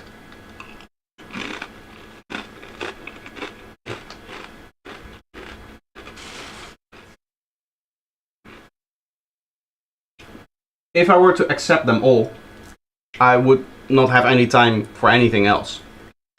I would need the munch filter. It's more the crackling of the bag that it comes in that I think was particularly loud here. Maybe even my munching is gonna be loud. You tell me. But if I were to accept every collaboration that people send me, I would never get any work done. They're called noise gates. I have a noise gate.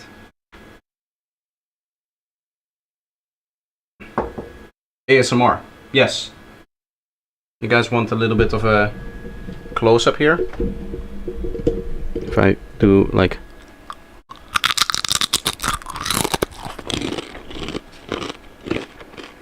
It's no panning, but I do want to give you guys the feeling that it is, so I'm gonna do like...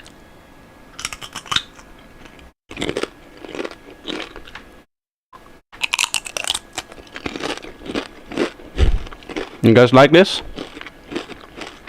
I should be whispering. You guys like it when I do it like this?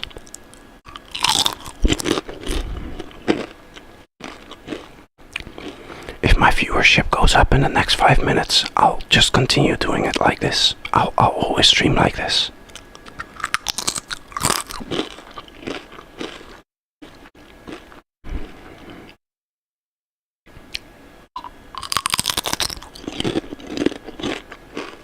Okay, that's enough.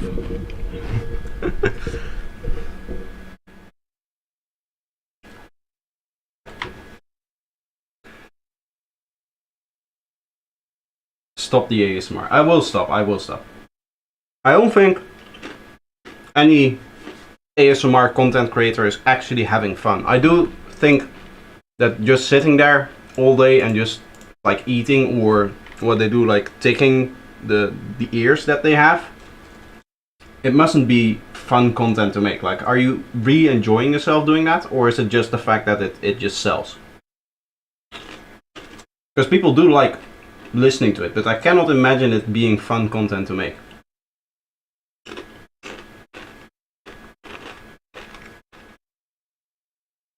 I know some streamers who can't stand the noise. Oh, the NPC live stream. Oh, that's the worst trend there is. I will never do that. There isn't enough money in the world that you can pay me to actually do that. That's not true. But, I mean, realistically, it's true. If there is, like, if I could do one of those streams and I could just bank 2 million and then just do this for the rest of my life, the normal content creation, I would do like one NPC stream. But I would not have fun doing it. Because I think it's the worst content there is out there. Now I have to eat the mushroom. Yeah. Well, you guys would actually have to donate, right? Because that's the whole idea. That you get so many donations that for every donation you go like, what is it that they do? Like pop and ooh. That's it, right? There isn't much more.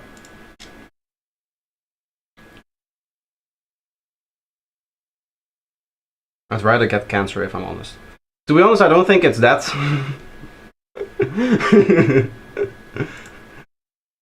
I don't think it's that extreme, but I get your point.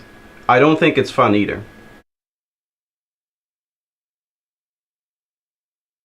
Oh, actually, you know what? This is a good time to make another drum loop.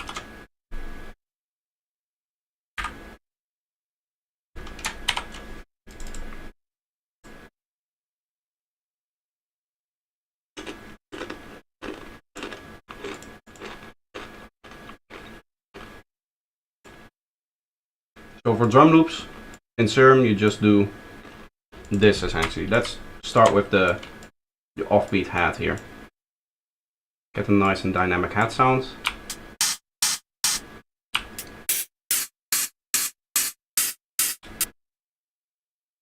And now obviously we need some more noise. I've made a short on this. You can basically get some noise by really strong FM. From the oscillator.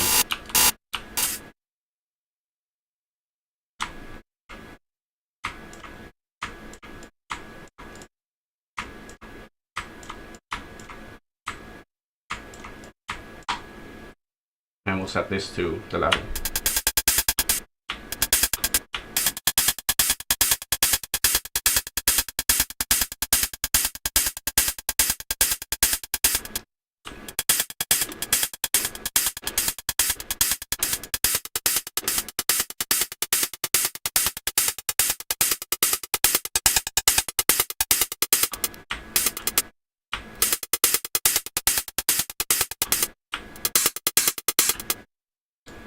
And then I'll add a little bit like this, so you have like a tone control.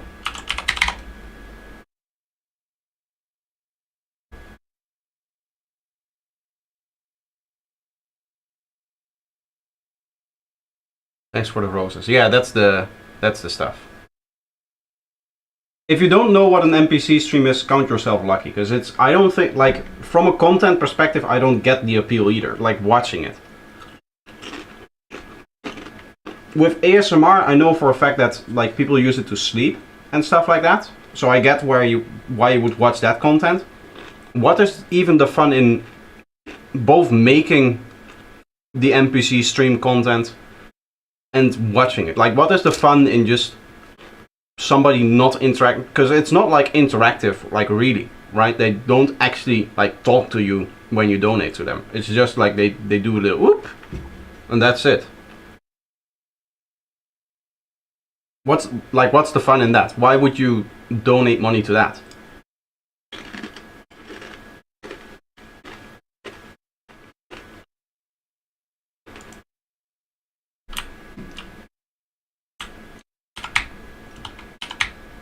Where did my sound go?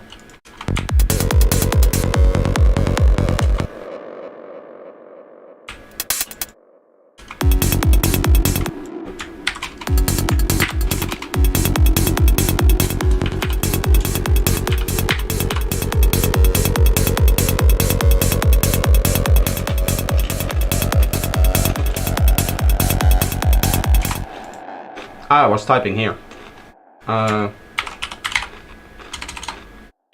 That's where the sound went.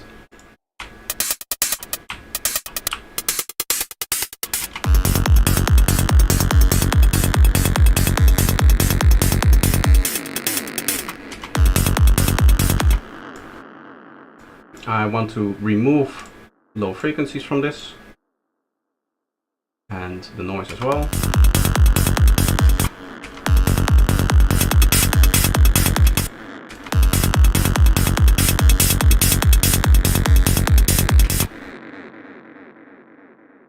I guess we can add like a little bit of high pass here.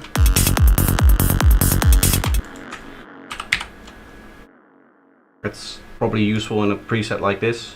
Ambience. Let's go only high frequencies on this. Let's go normal actually. Because it might be nice to use the ambience here to just wash it out. Then you want a short size, I guess. Yes. Go like this, and then we go like this.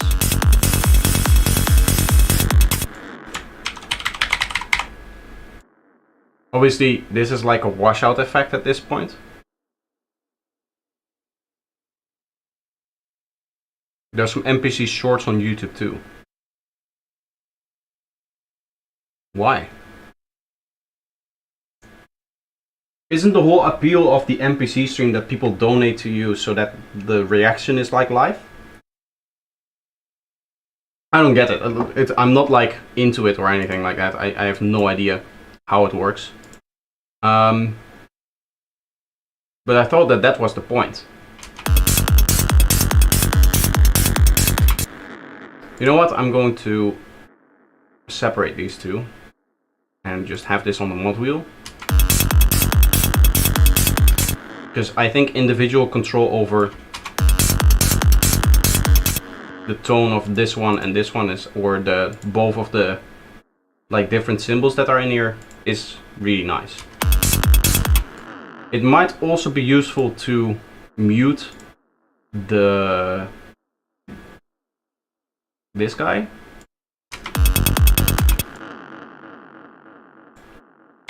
So this will be the open hat.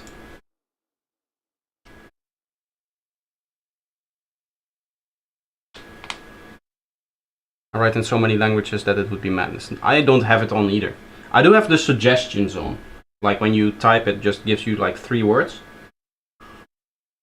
Which is really nice because the suggestions, they cater to what you normally write. So at this point, I've had my phone for like 3 years. So it's basically set up in all 3 languages. I can type whatever I want, start in whatever language I want, and it will either switch English, Italian, Dutch, whatever.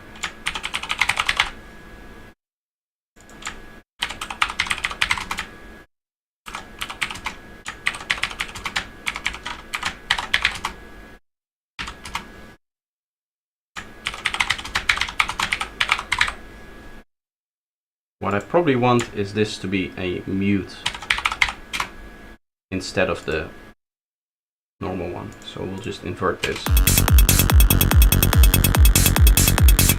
This is almost like an asterisk kind of vibe, right? A kind of asterisk hat.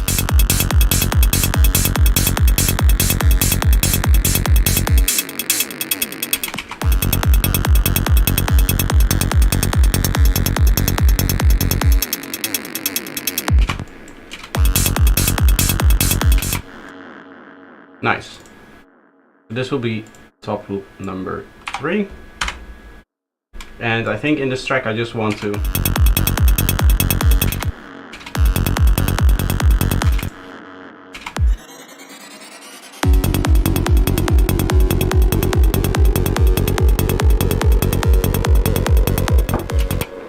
be honest, I'm not really producing the track anymore, I guess. I'm just kind of making the presets. I'll like actually produce this later, I guess. One of the things that I would like to do is a little bit of maybe a stutter effect here.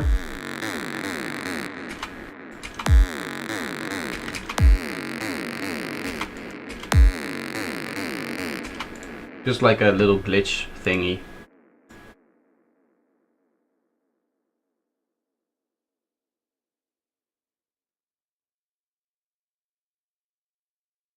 I've been wondering about my Italian accent.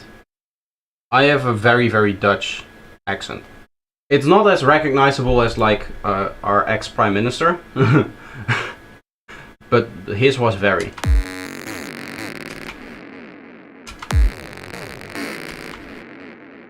Oh wait, let me set the length here.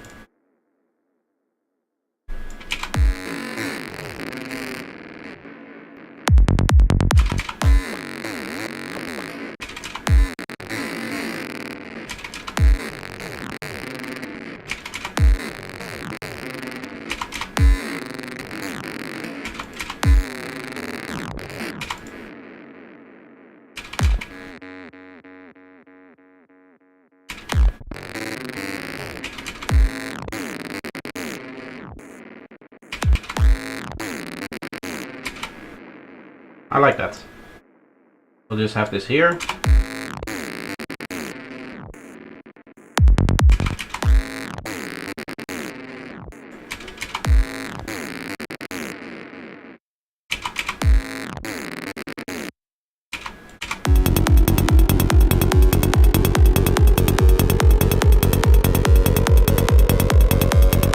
Hence the quotation marks around Italian. I'm not gonna sit here and do an Italian accent, because I don't really think that I would be able to do it.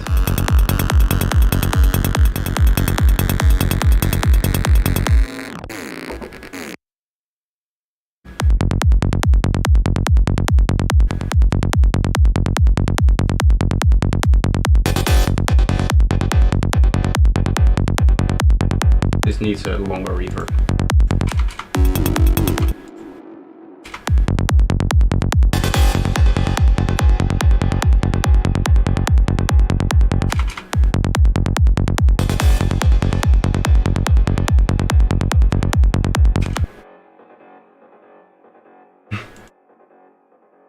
Maybe a little bit insensitive to just sit here and do the Italian accent when you're not really from there.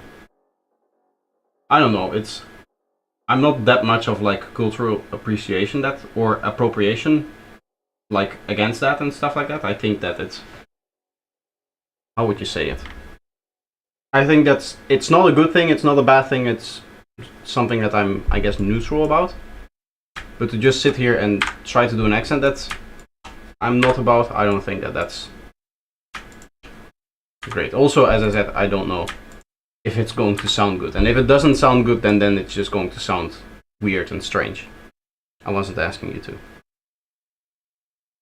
Okay. Then I don't have to do it, that's nice.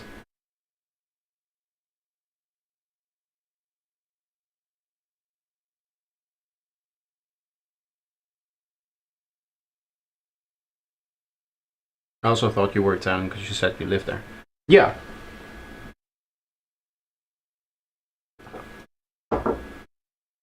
I mean,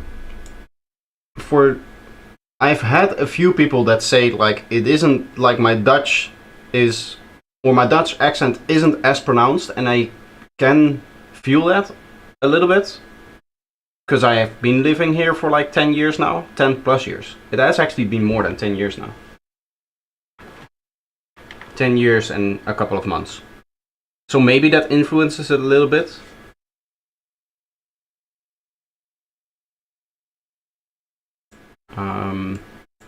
Actually want, I think like this, right? Because this should be 14 seconds. I want it to be a little bit longer. So this is 20 seconds. How much is this?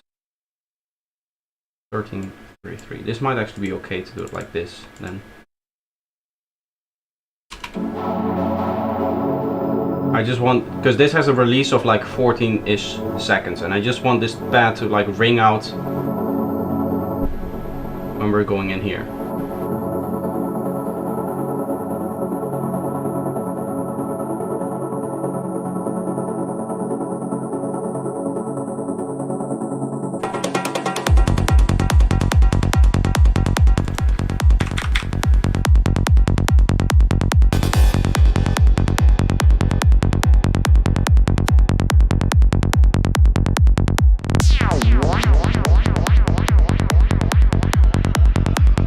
Yeah.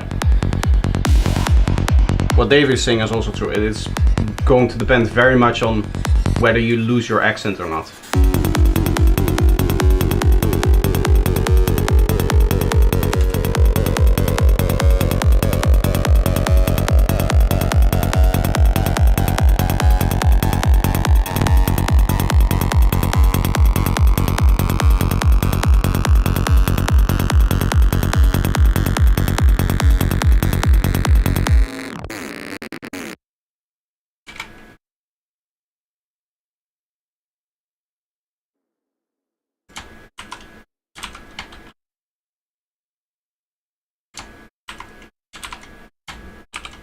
I want to do some bass melodies in this part.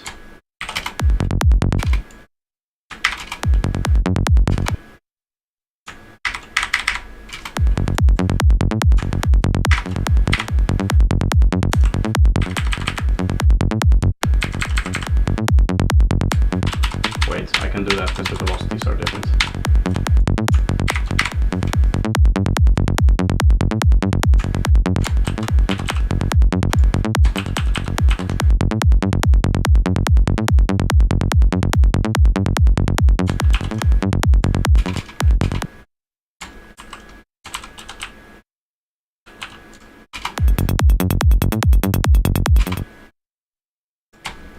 I'll add a hi-hat to that. Just a classical like 909 thing.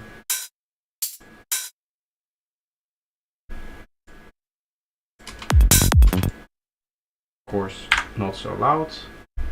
I can group these together. Let's set this to -5 and then my overall group to -10.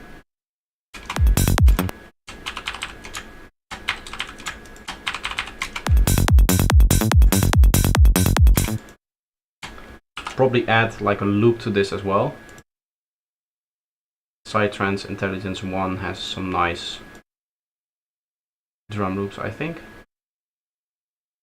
Here, this stuff. Tops.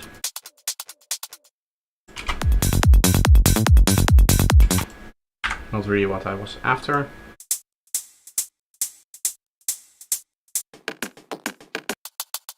This is triplet.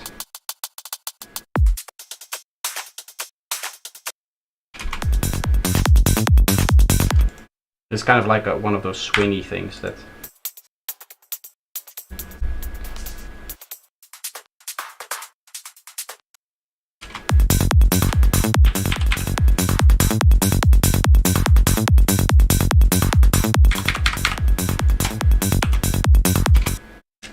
I like that. I would like to combine that with another one that is a little bit fuller. I don't like it when it has these holes in there.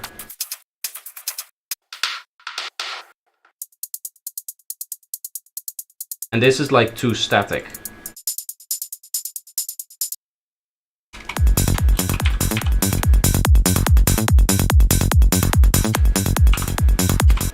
Let's overall layer that with a nice... I think there's nice long closed hats in here as well. Hats. Yeah. These things. This is like a very short layer that I sometimes like to just add on top of it. Or very low layer actually. And then you just kind of like sidechain it.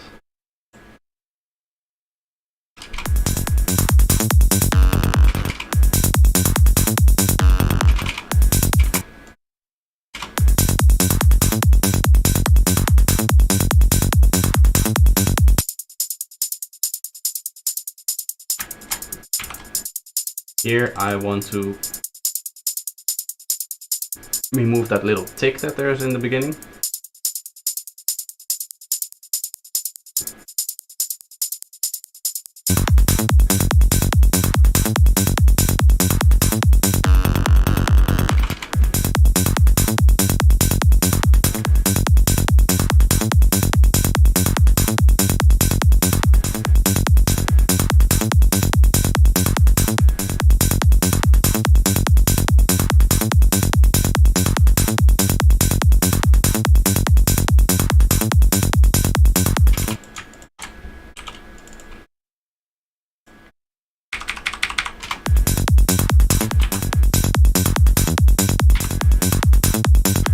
probably want, I like that, the little thing here where we have a difference. We'll probably do it like this, where it's 3 times the first and then it goes down.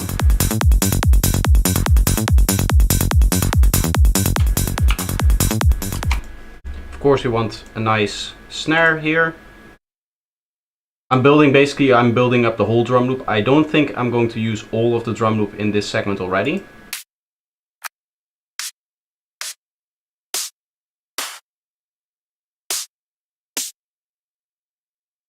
Something like that, nice and snappy, nice and like this, yes.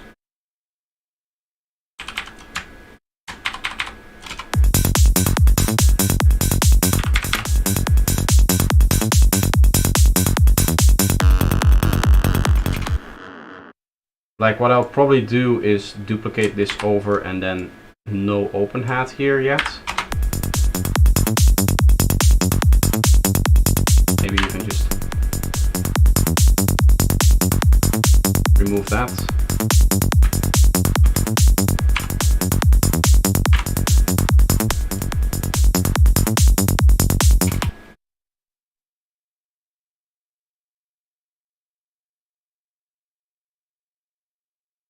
And then I do want, let's have no fill in here. So we'll continue this like that. And then here we go like full, right?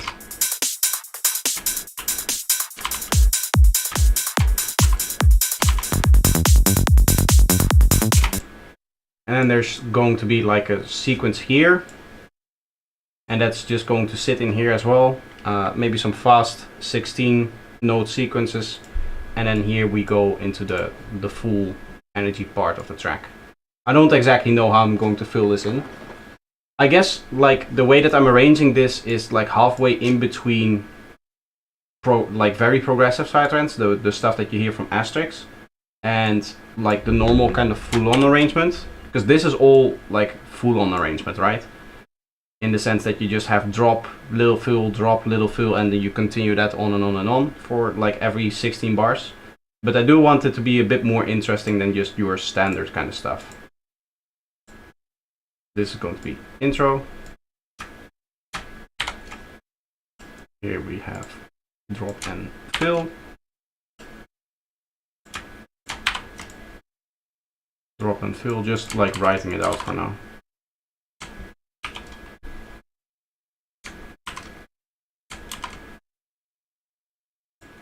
And this will be like almost like a pre-drop segment actually, not so much a fill.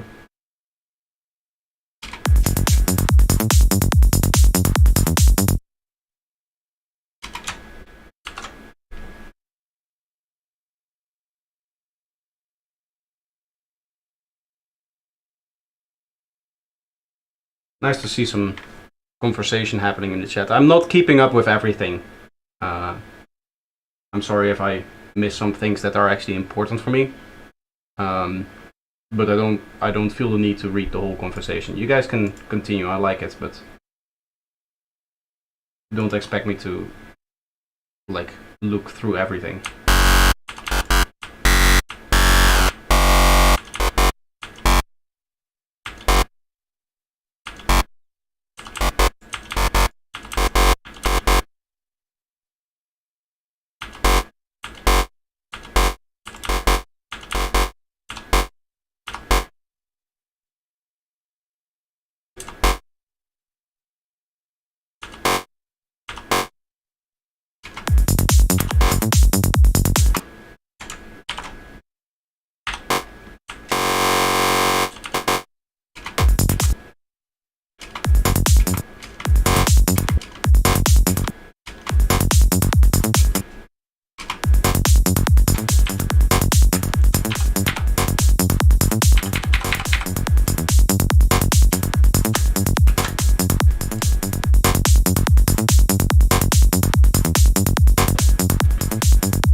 Go with a classic Tristan style low pass phaser thingy. let's do 2 octaves actually.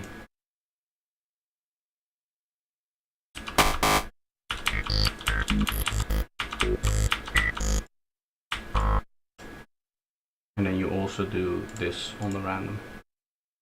One should be random 1.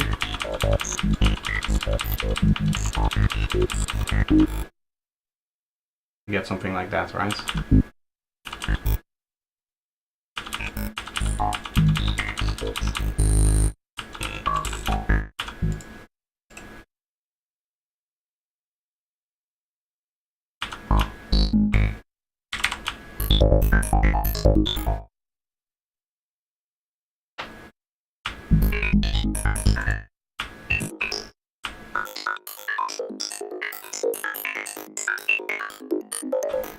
Wait.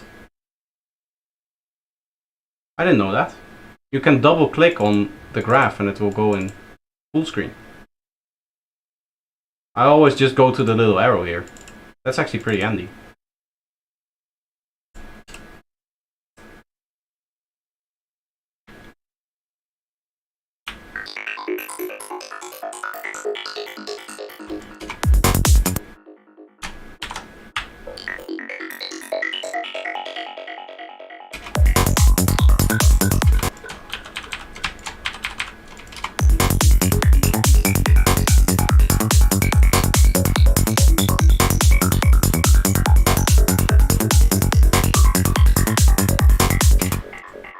This can be more fun.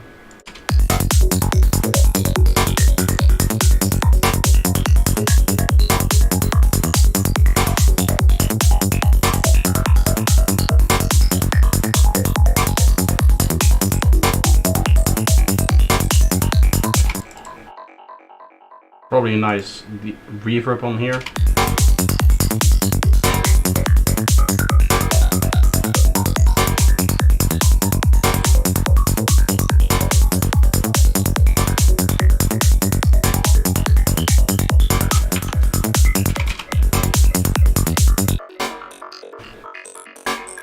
And then the idea is that we just keep playing the sequences here. And then we'll get into some new stuff right in here. Maybe we do it like this, where we have a little fill right here. So this is essentially going to be like building up to a point here. I have an idea, maybe that works.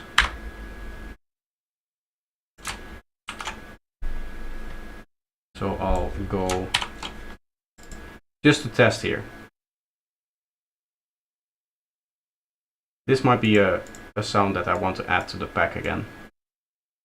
We might make it like fully into a preset. The way you would do this is set it to 16. I believe we set this and then 4 and then here.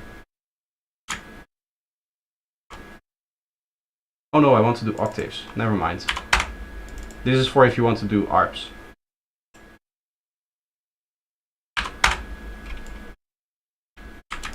We just want unipolar 4-octave modulation on this.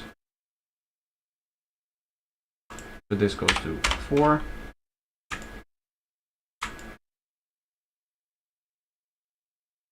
Right?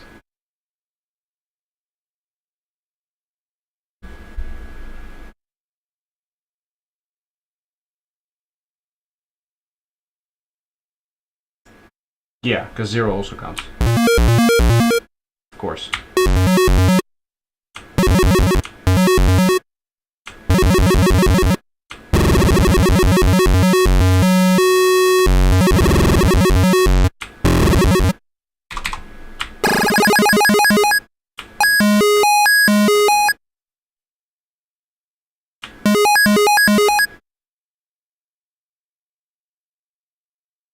Okay.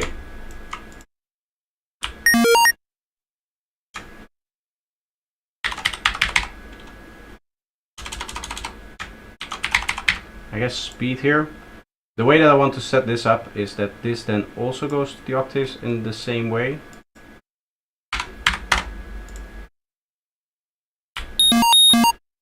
Of course, we don't want it to do it twice, so we'll set this to macro 1. And then macro 1 here.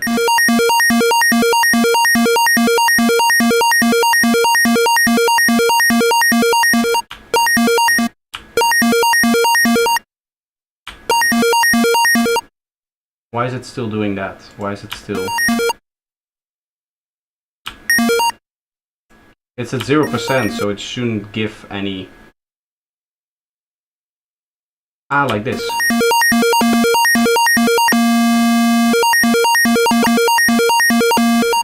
No.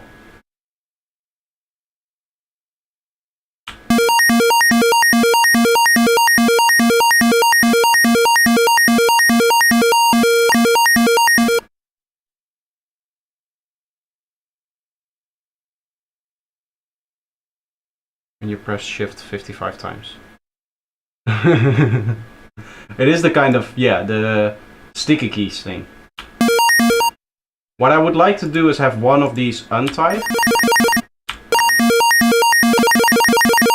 Of course, it's going to depend on the BPM that they're playing at, so that's never going to work. That type of modulation. We're just going to need to... Because I cannot make the preset for any... I want to make the preset obviously for everyone. Can you not reset that easily? I guess not.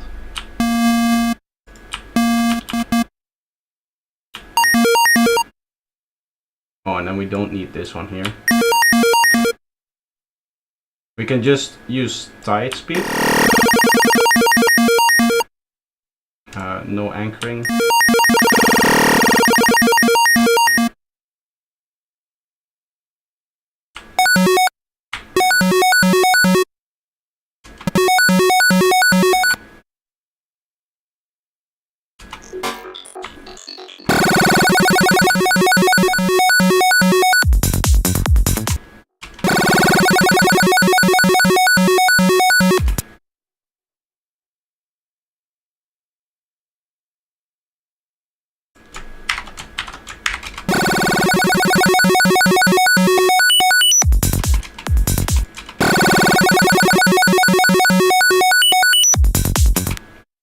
Nice.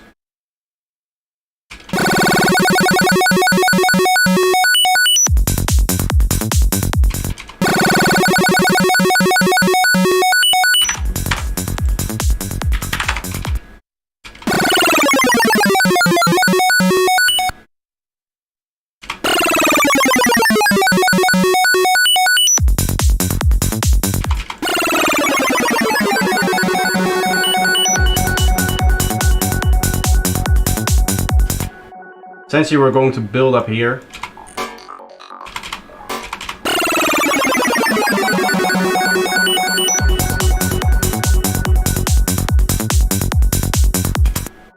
and that's going to give us out or get us out of the buildup. I like that. I like the idea. I don't know if I'm going to turn this into a preset because it might be very specific the way that I'm using it.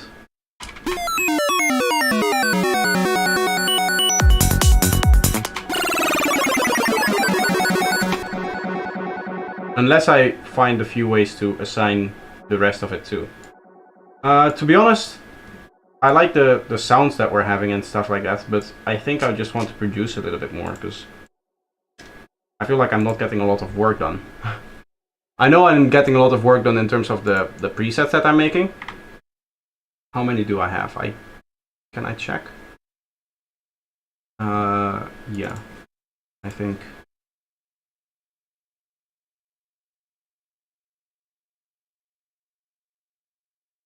Here.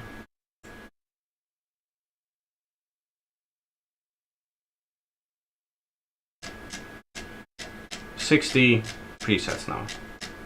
I mean, that's almost half the pack done, I think, roughly. I want to go like 120, I guess, presets in total. A few extra pads would be nice. We will do some more stuff at the end, maybe 1 or 2 more pads, stuff like that.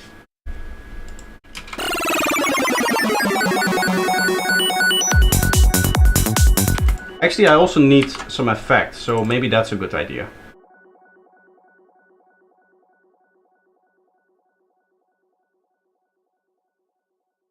There's a way to do shepherd tones in here, right? If I do 24, that would give me 5, right? So I go 5, and now we have 5 octaves of sound here. I then go up an octave.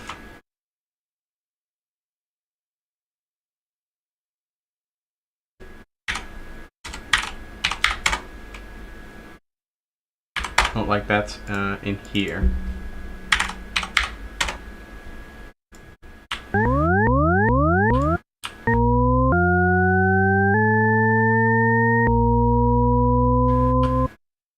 I also don't want any like this.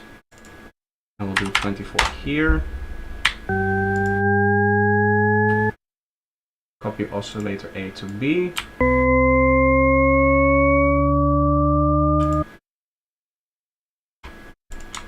And then we need to like switch between them.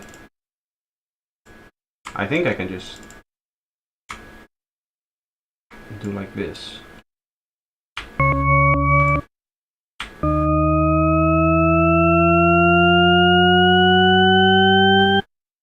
Actually, this one goes off, and this one goes on again.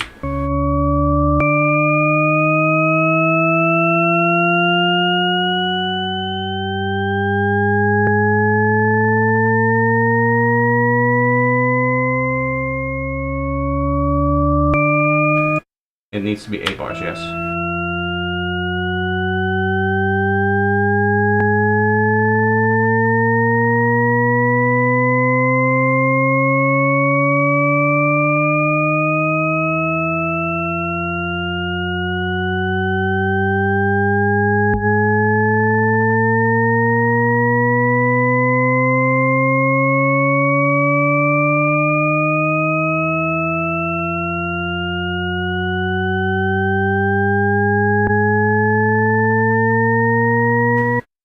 The illusion is a little bit broken because of the click. Maybe I need to do 2 separate LFOs then.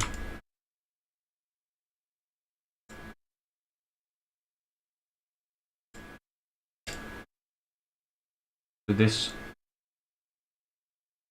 would need to go like this, I guess.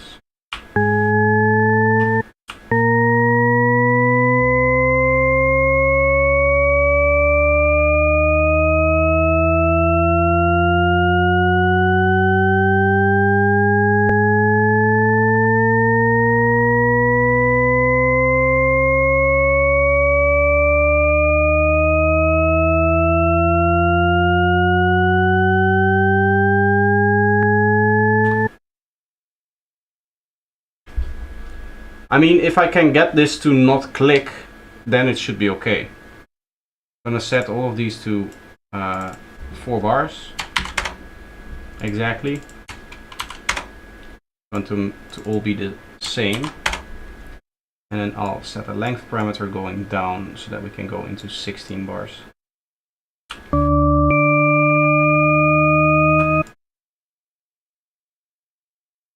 -9 is what we had. Obviously you want also the modulation to be the exact same.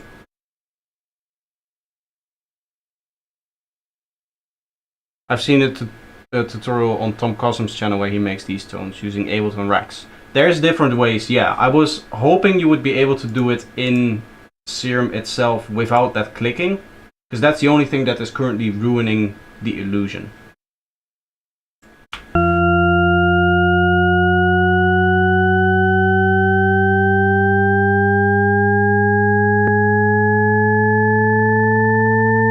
I mean, there's a slight click in there, which is that's the only thing that does it. And that's because of the modulation.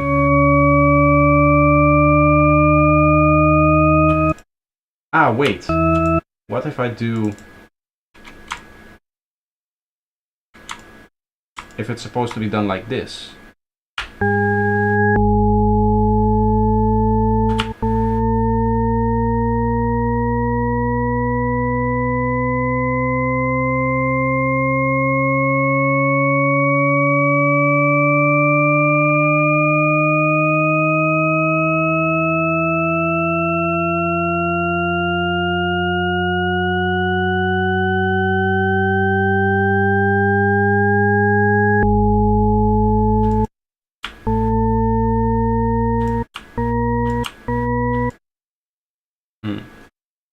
clicking because of the pitch.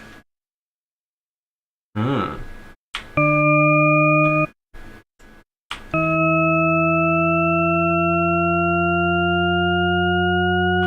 Maybe try higher oversampling.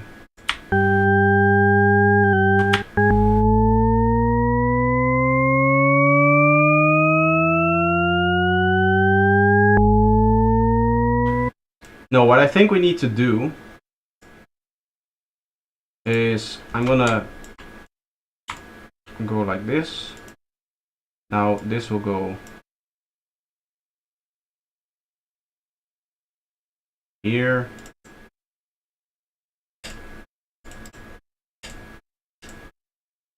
Here. And then we'll create the same kind of wave here, I guess. And then one is going to go to one pitch and the other is going to the other pitch. So this is going to B, which means that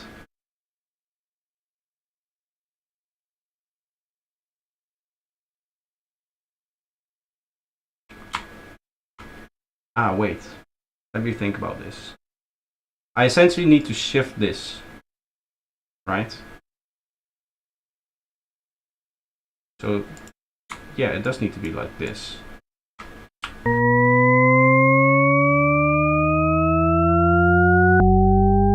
And then this will set the pitch when on this oscillator, because then it's at 0. So they both change pitch when they're at 0 volume.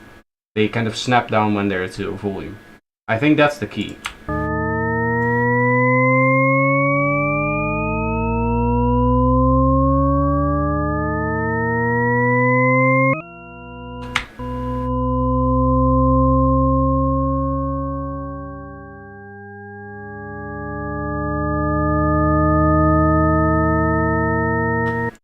This needs to go -9 now.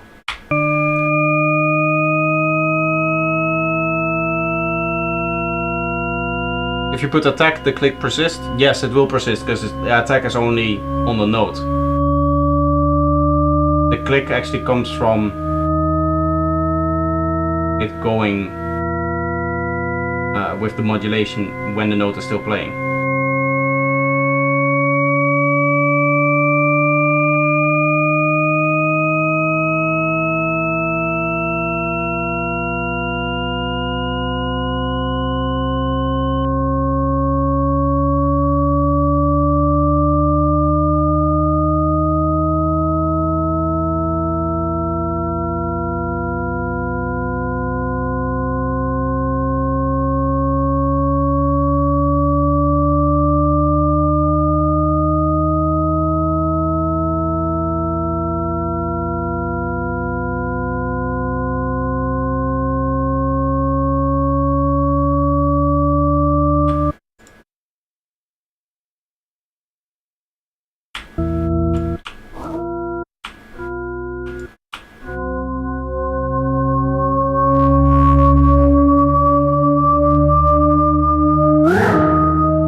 I guess that's it. I do want the ambience on a different or on a macro, right? Like always. But this is a pretty nice, so this will be the length. This will be our ambience. This will just throw on the reverb and I'll probably add a delay to it as well. Let's go for like a nice long bar delay on ping pong.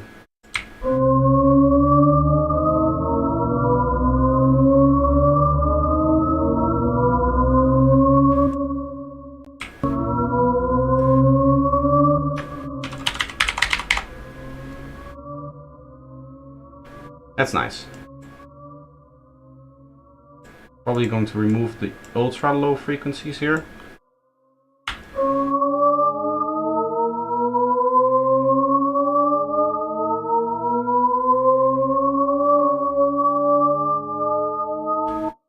In this case, for our riser, we're just gonna go with probably like the right key here, and then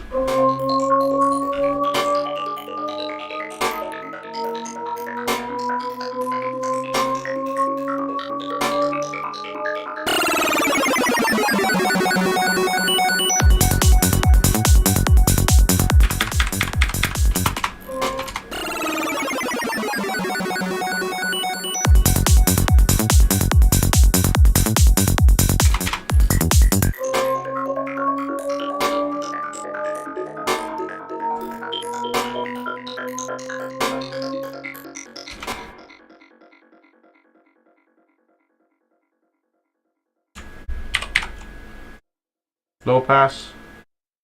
We have to set up the mod wheel now. How we would do? You cannot really do the mod wheel in here. Not like on the pitch, which is our main, I guess, modulation.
Nice.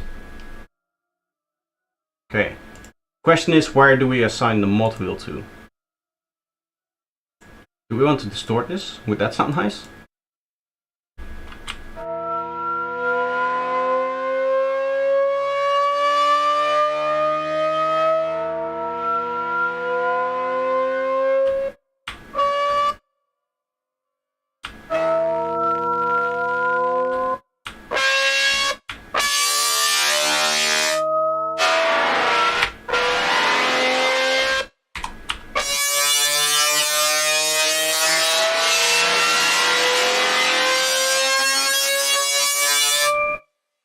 That's kind of cool. Sounds like a Formula 1 car.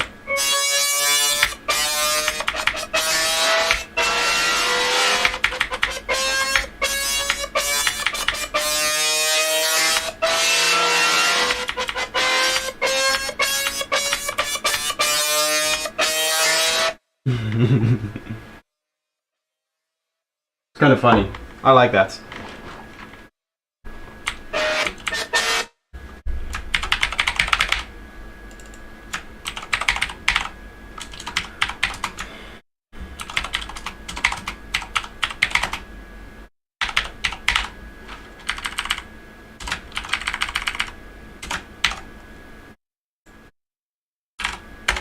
If you really want to go crazy, I'll also give people the ability to pitch bend this sound.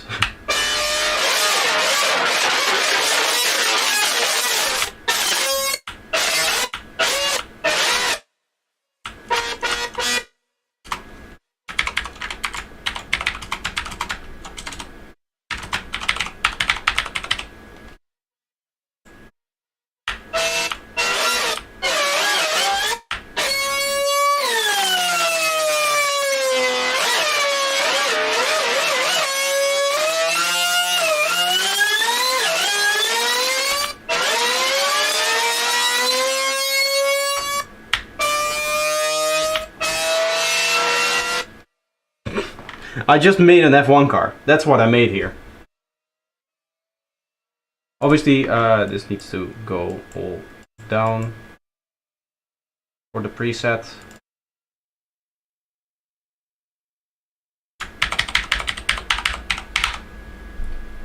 If you're going to make a riser that rises infinitely long, you have to call it infinity riser. It's in the rules.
Ah, the note is longer.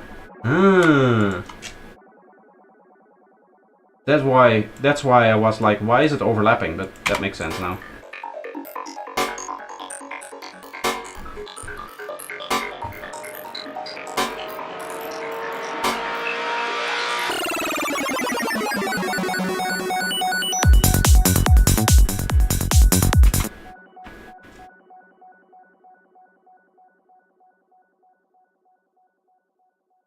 The really cool sound, yeah, I like it. Very F1 like. If we set this to dotted all of them, then 6 bars will also be an option.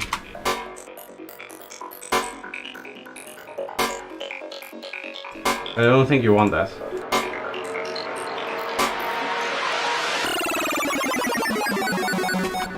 I think this should just add like a little bit of grit.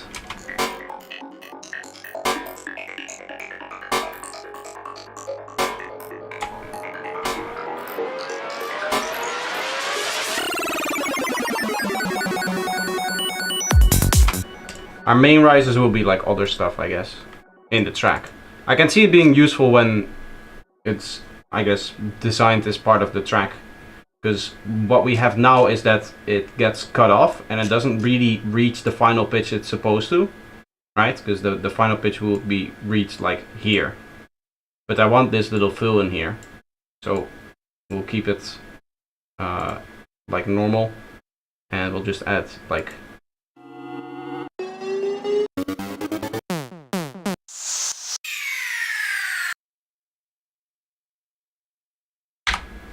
something like this.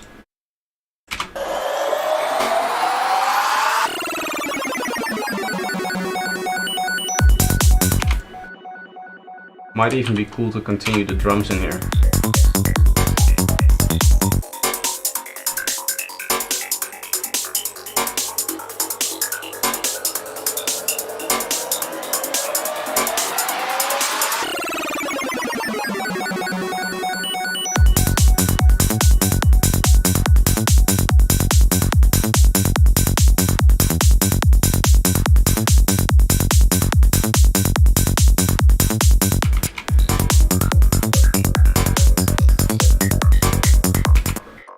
See you, Acid.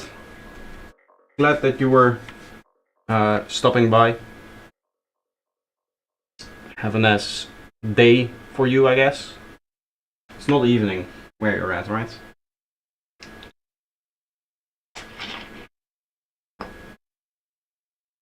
I do need to pee in a little bit, so I'll take another break in a little bit. I don't want to continue for too much longer, but maybe like half an hour or something. But I don't think I'll make it to the finish if I don't take a break. 3 o'clock and 35 degrees Celsius. That's terrible. That's too much. It depends on the humidity. Which track am I going to play now then? Because I have a few things that I want to keep a secret. I guess this then. This is kind of the classical one that I go for, because this is a production you've heard so many times that I cannot keep it a secret. But it is a really cool production, a really good one. I actually made some changes to this. I don't think I've rendered that out yet. Maybe. If there's bass melody in here, then you'll hear the changes that I made to it. Anyway, yes, I'll take a quick break and then I'll do like another half an hour, 45 minutes, something like that.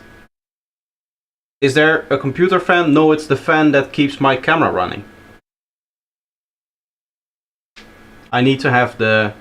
I want a better like microphone setup at some point.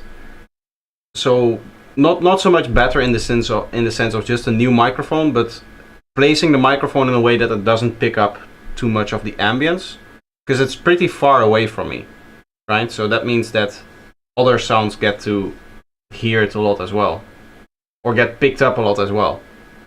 But I do have to have the camera fan, because otherwise the camera just turns off, right? I don't want that, obviously. It either turns off or it overheats, and I don't want neither of those to happen. Anyway, I'll be right back, and yeah, I hope you enjoy this track that I'm currently working on as well. You guys know this track.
that's one thing. It's a fun game. But where the real fruit is in the social aspect, where you get to meet people and play them a game and have a fun, competitive game. You do the best you can, but if you don't win, you won anyway. Because when you lose, you win too. Because if you're paying attention, you learn stuff.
There we are again.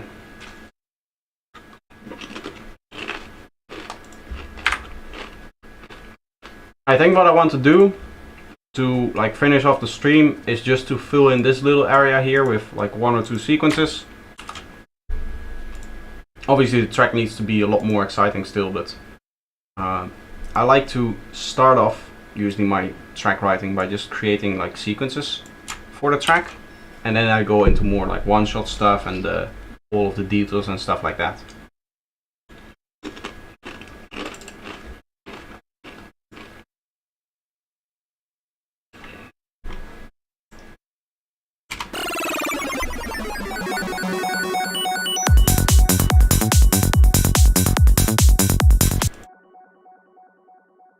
I think here what I want to do is mainly like grid synths though. Not so much like a long sequence stuff that we have here. This also needs some more. Maybe I can do some grid synths here first.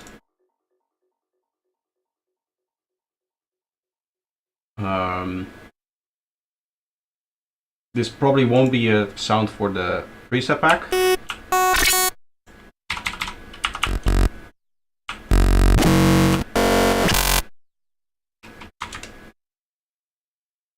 But I usually do my grid synths like this.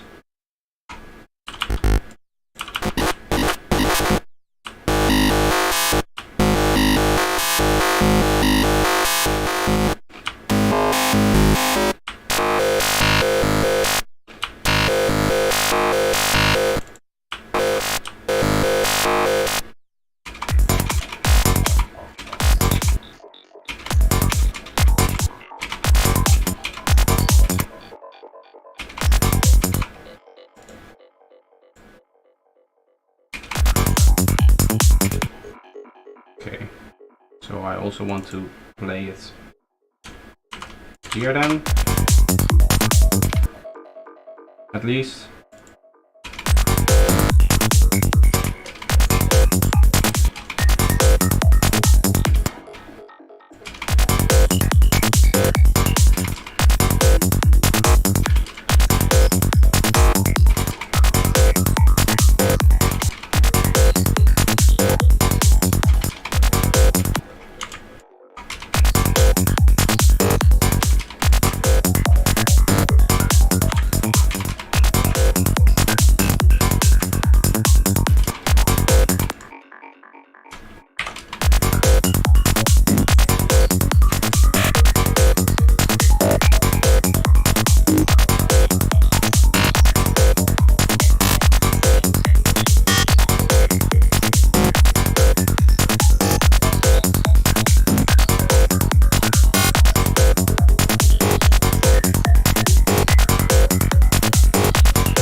Cool thing that you can do if you want to filter some of these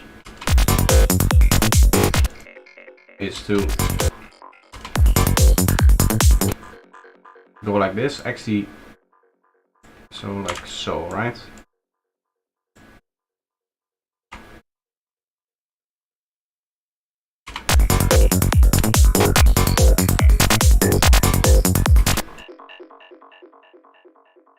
And then maybe like comb filter.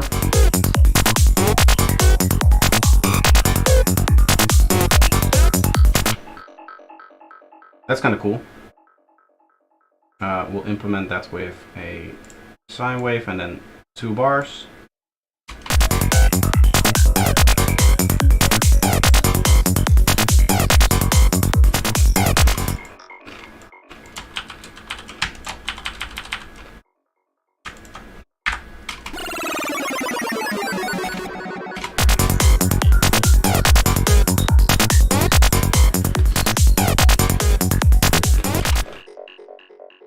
Maybe the comb filter is a bit too much. Let's go with a phaser.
Here I want a drum fill.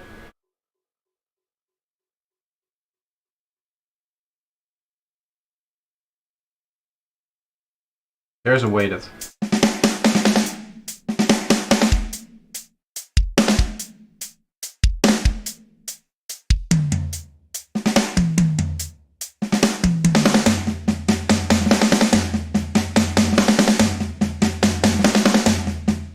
yeah.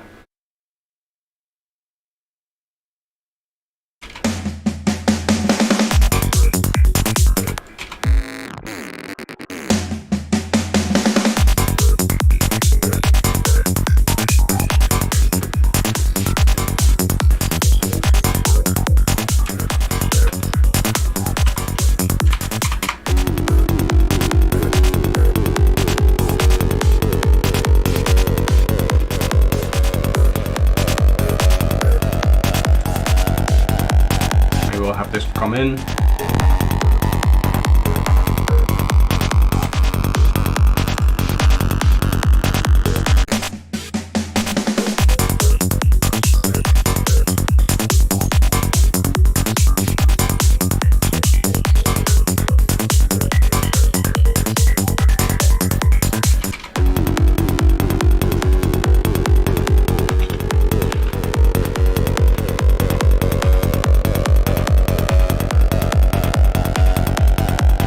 It is very good. I really, really like it. And it's easy because, as you can see, you can just drag in a groove.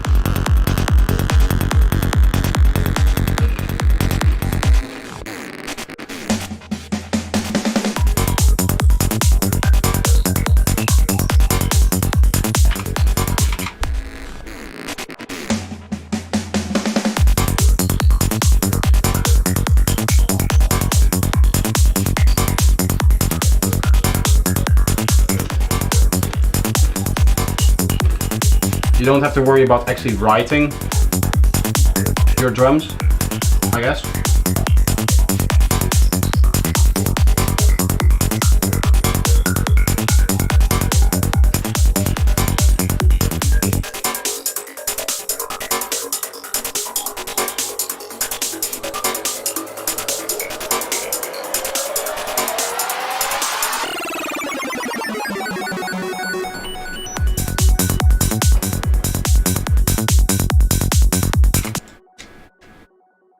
This is more of like a one-shot, I guess, this thing. Let me just put it in the right group then.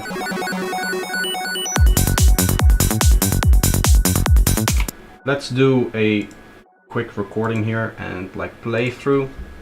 I think I'll end it then here, because to be honest, when it comes to my creativity and the stuff like that, I think I'm pretty much done for today. And this is one of the times where you just have to let the project sit for a while and figure out where you want to take it.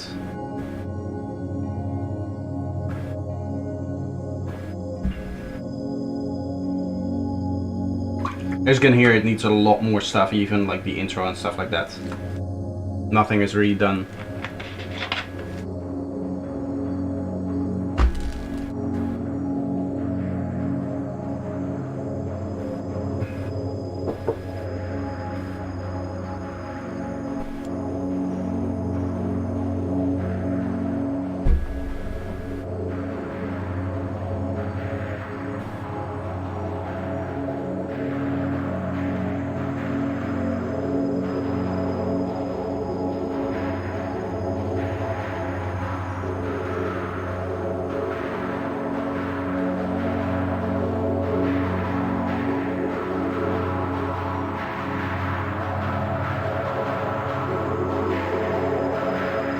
I do really like this intro sequence that I have going on. I just need to adapt it a bit more to the track itself, I guess.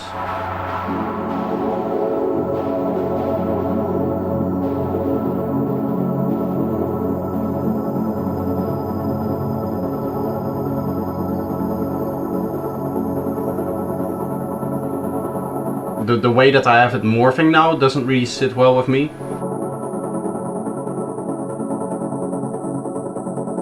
I like it more towards the end here.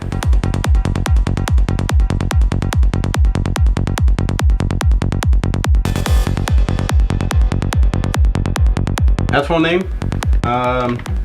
Sennheiser HD 280 Pro. But this thing is like 10 years old. It's also very, very broken, as you can see. So it's falling apart. I need new stuff, the covers. Because this, as you can see, it's coming apart as well.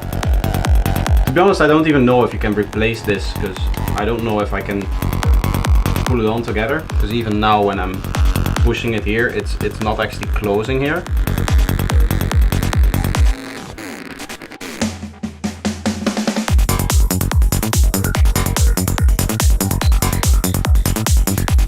Getting a nice groovy vibe out of this. I do like that.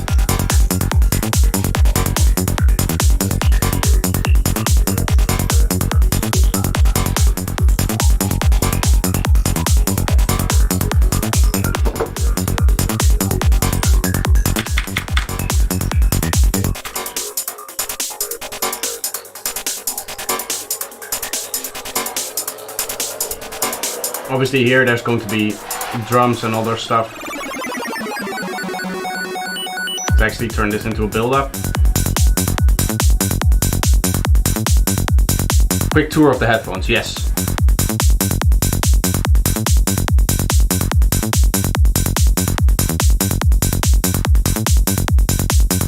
Okay, so that's what we made today. I did make a few of these things off stream before I started, but the majority of it was made on stream. So what I might do, I don't know, it depends on the way that I get creative here.